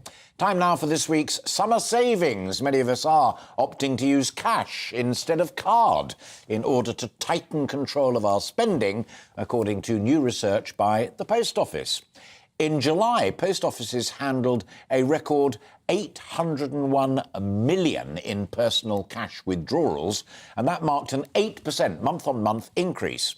Social media saving influencers have been singing the praises of using cash for quite some time, with some people adopting the practice of what they call cash stuffing. Well, here to tell us all about cash stuffing is a saving social media star with over 71,000 followers on TikTok. It's She's on a Budget, Euphemia Moore.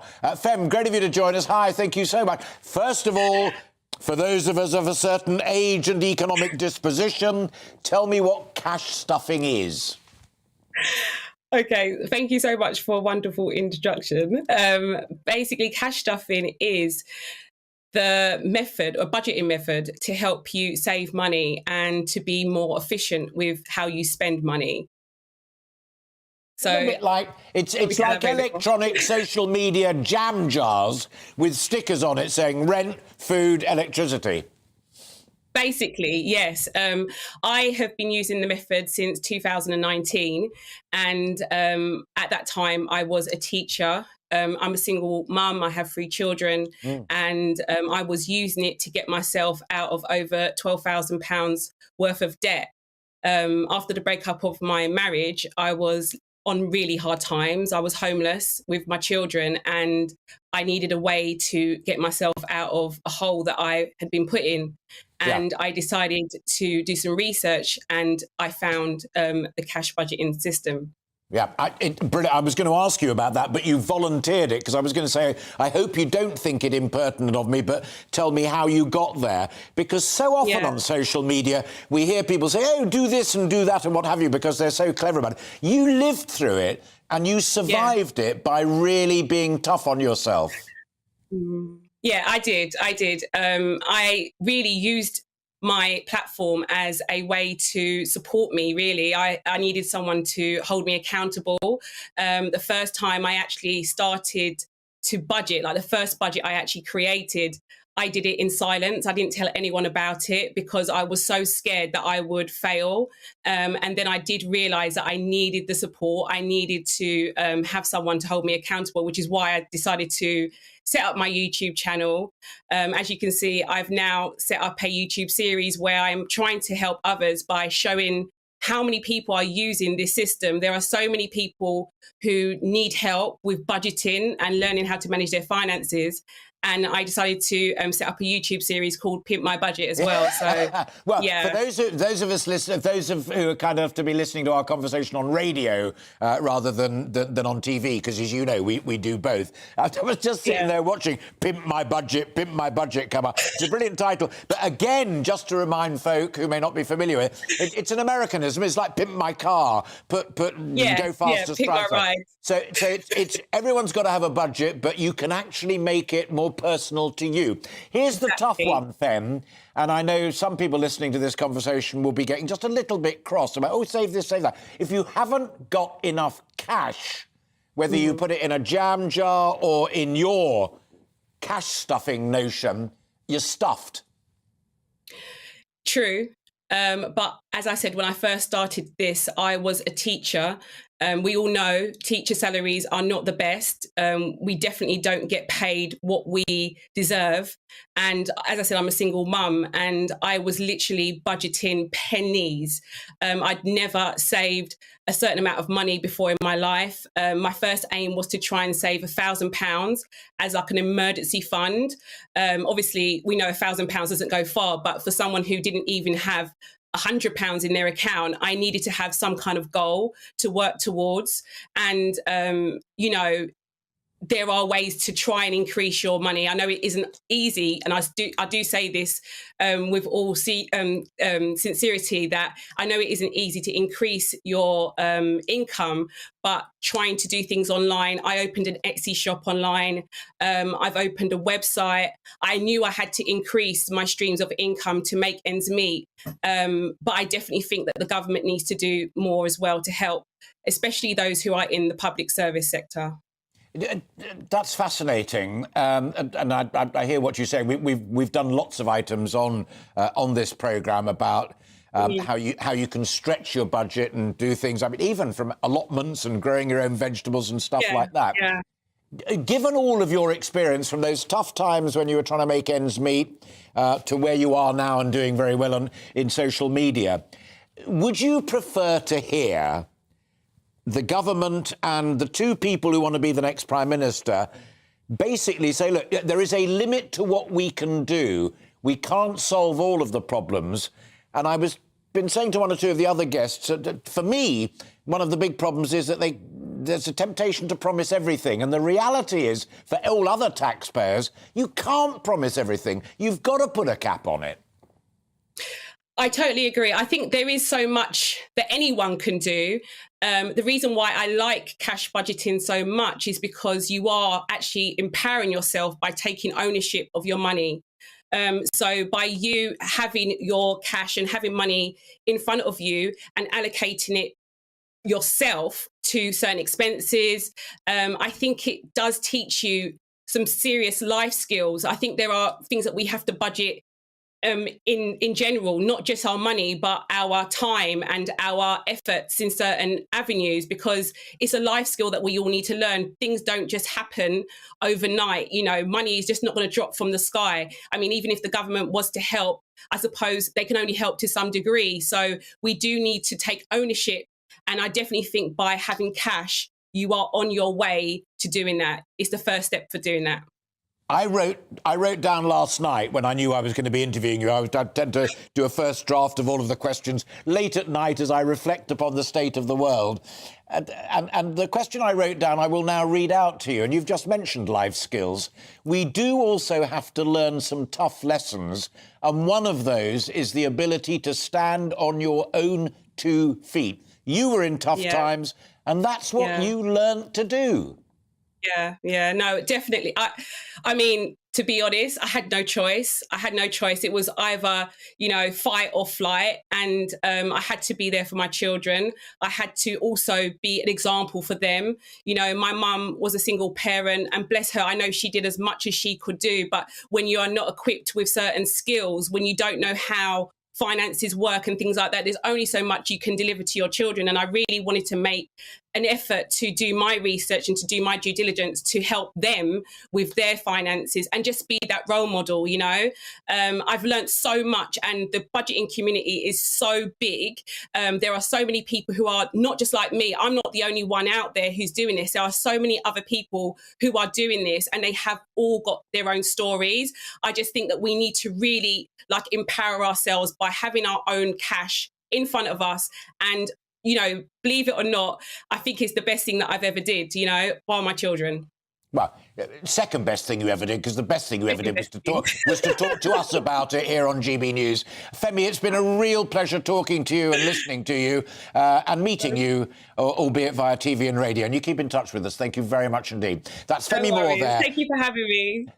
Also known as She's on a Budget or Pimp Your Budget. So you'll find her online, and do listen to a bright young woman talking real sense. It's not just all about handouts. It's about learning to live within your means and stretching what little money you have. Femi Moore there. Now, our next guest, and indeed my final guest, is Gunraj Rai. Gunraj is a former Gurkha soldier who says he's lost everything. At the heart of his problem is his army pension. He gets just a quarter of what other retired soldiers receive, and his demand, as well as that of his fellow Gurkhas, is to have their pensions raised to match that of the British soldiers that he and they fought alongside for 20 years. He's been on hunger strike to draw attention to their plight, and he says he'll do it again. Now, my wife saw this on television and said, you really should talk to him. And I came in and said that to my producer, and she said, yeah, I saw it as well. We really should talk to him. So that is what I'm delighted to say we're able to do now. And there he is, Gunraj Rai. So good of you to join us, and welcome. You've taken your protest to Downing Street. The Ministry of Defence have confirmed that the numbers that you've talked about in public are accurate. Is there any indication either from Downing Street or the MOD that they're going to give you any satisfaction on your pension? Thank you for having me in your program. And thank you for helping your all poor and very unfortunate Gurkha veterans. They suffered a lot. Their children are working very difficult and dangerous job in Saudi Arabia and Malaysian country, because they were paid very little during the service, and they didn't give us any sorts of lump sum. And the pension is, as you said, it is almost after many raises, many times raised. Now I receive hardly 35%. So as it is a great grievances, as we had to suffer a lot in total. Is the MOD exploited us, our social, political, educational, everything was almost destroyed. And we tried every type of campaign, but nobody could help. So that was the last resort I did in 2013 once. And in 2017, I was almost prepared, but the both government agreed to form the committee, technical committee, and the committee had recommended not only the pension, there are other great grievances which will catch the spirit of the tripartite agreement. We are not mercenaries. We are here because of the tripartite agreement with the government, with the governments. So the technical committee report should have been implemented.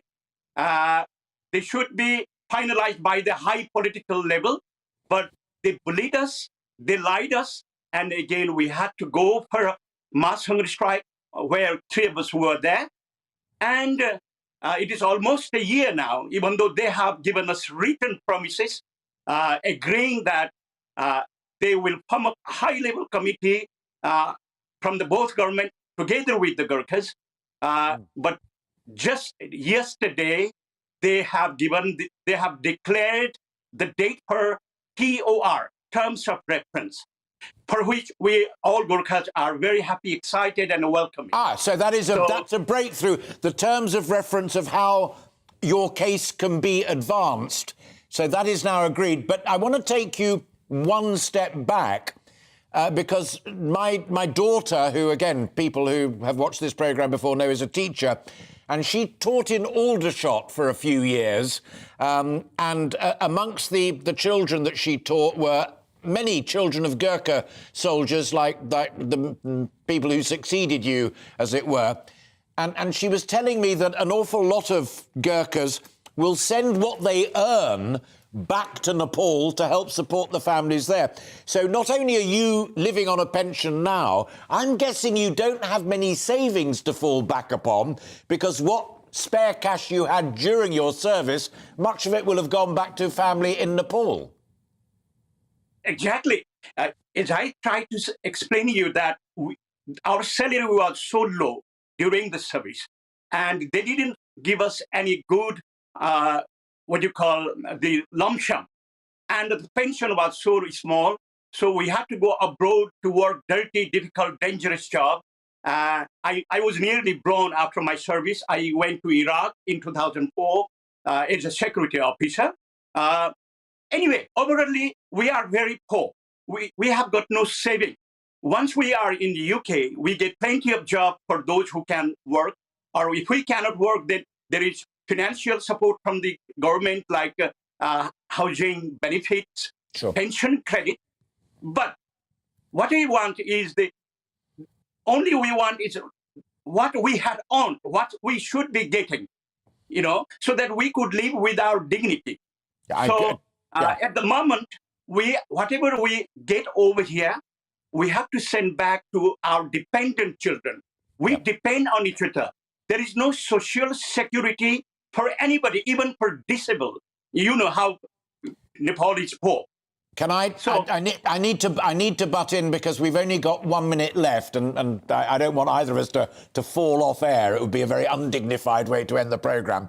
But the one thing I really want to ask you finally, and if you can answer it in about 30 seconds, that would be brilliant.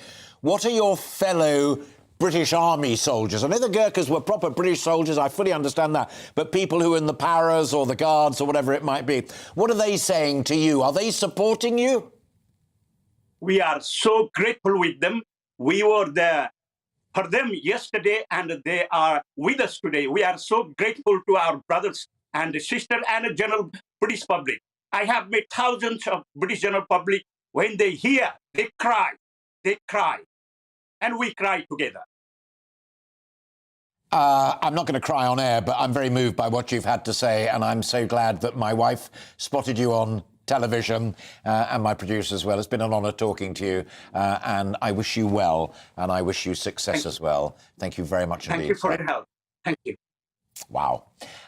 Quick minute to go, and some quick further thoughts on our conversation on the cost of living. Steve says you need to set up a new nationalised company for fracking to get all the coal that's left underground, bring the Rolls-Royce SMRs online and sell the power produced to UK residents and businesses at below market prices, but enough to make a profit that can be used to help the economy. I love that one. Kathy says, as we are pensioners and there is only myself and husband at home, we now turn off all of the lights and only put the ones on in the lounge in the evening, which saves us on electricity. Turn most things off at night when we go to bed. We do the dishwasher on the delayed setting, so it comes on at night. We also have turned off our hot water from constant and turn it on when the water is warm to get it hot again. Goodness me, that's a graphic description of how someone's stretching their pennies. And Ken says one of the main problems is millions of people who will not work and they think the government owe them a living. I wonder how many of these people are driving around in cars instead of getting off their backsides and walking. Tough love there. And finally, Fiona. It would be great to hear the Conservative candidate views on backdating an increase to personal allowances. If this was increased by £1,200 and backdated the 1st of April and paid in December, all employees would get £180 in December, just before Christmas. Dear Rishi, dear Liz, I hope you heard that. Thank you all very much indeed, and for the ones I didn't have time to read out, don't forget you can subscribe to our YouTube channel. We are at GB News. All of my interviews and all of our previous programmes are there. But that's all that we have time for today. I'll be back tomorrow from 12 till 2, and we've another great lineup of guests for you tomorrow. Until then, a very good afternoon to you. Bye-bye. Looking ahead to this afternoon, and the UK is looking hot and sunny for many, although rather cloudy in the far north. Let's take a look at the details. Low cloud and some patchy rain will continue to affect the Northern Isles and the north coast of the mainland this afternoon. Elsewhere across Scotland, it will be sunny and feeling very warm. Northern Ireland will also have a very sunny afternoon. It will be feeling very warm, with temperatures approaching the low 30s across the southeast. The sunshine across northern England may turn a little hazy at times, but it will be hot with temperatures for many in the low 30s. The hot and sunny weather will also be continuing across Wales this afternoon. There will be some relief near the coast, but inland temperatures will be approaching 31 Celsius. The Midlands will be feeling very hot this afternoon under the strong sunshine, with a reminder the amber warning for extreme heat will continue throughout the weekend across a large chunk of England and Wales. The east coast of England may offer a little respite from the heat this afternoon, but much of East Anglia will be very hot as the sunshine continues.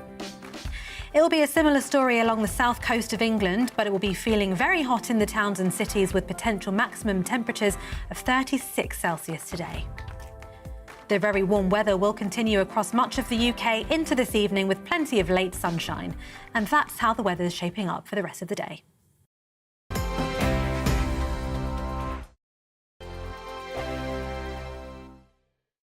Join my show Farage, 7 p.m. till 8 p.m. Monday through Thursday. And there you will get opinion, analysis, debate, and I'll cover stories that nobody else dares to touch. You've been cancelled. Join the club. Oh, my goodness me. And then for the last 15 minutes, talking pints. We're over a drink. We have a civilised conversation with someone. We very often disagree, but we do it in a grown-up way. Come and join me on Farage.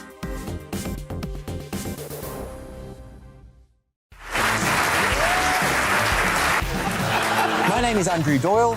Join me every Sunday evening at 7 p.m. for Free Speech Nation. This is a show where we address current affairs and news stories of the week with the help of two wonderful comedian panellists. I brought in comics because I want to give it a lighter edge, and also they work for less.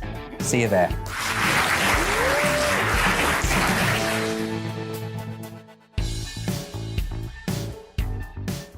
Hi there, it's Stephen and Anne. At breakfast from 6 a.m, you'll always be caught up with everything you need to know, the latest headlines, opinions and debates. We'll bring you the good news and the bad, but most of all, we're here for you. Remember, send in your views and let us know what you would like us to talk about. That's because we're your news channel. And every morning at 6 a.m, it's breakfast on GB News.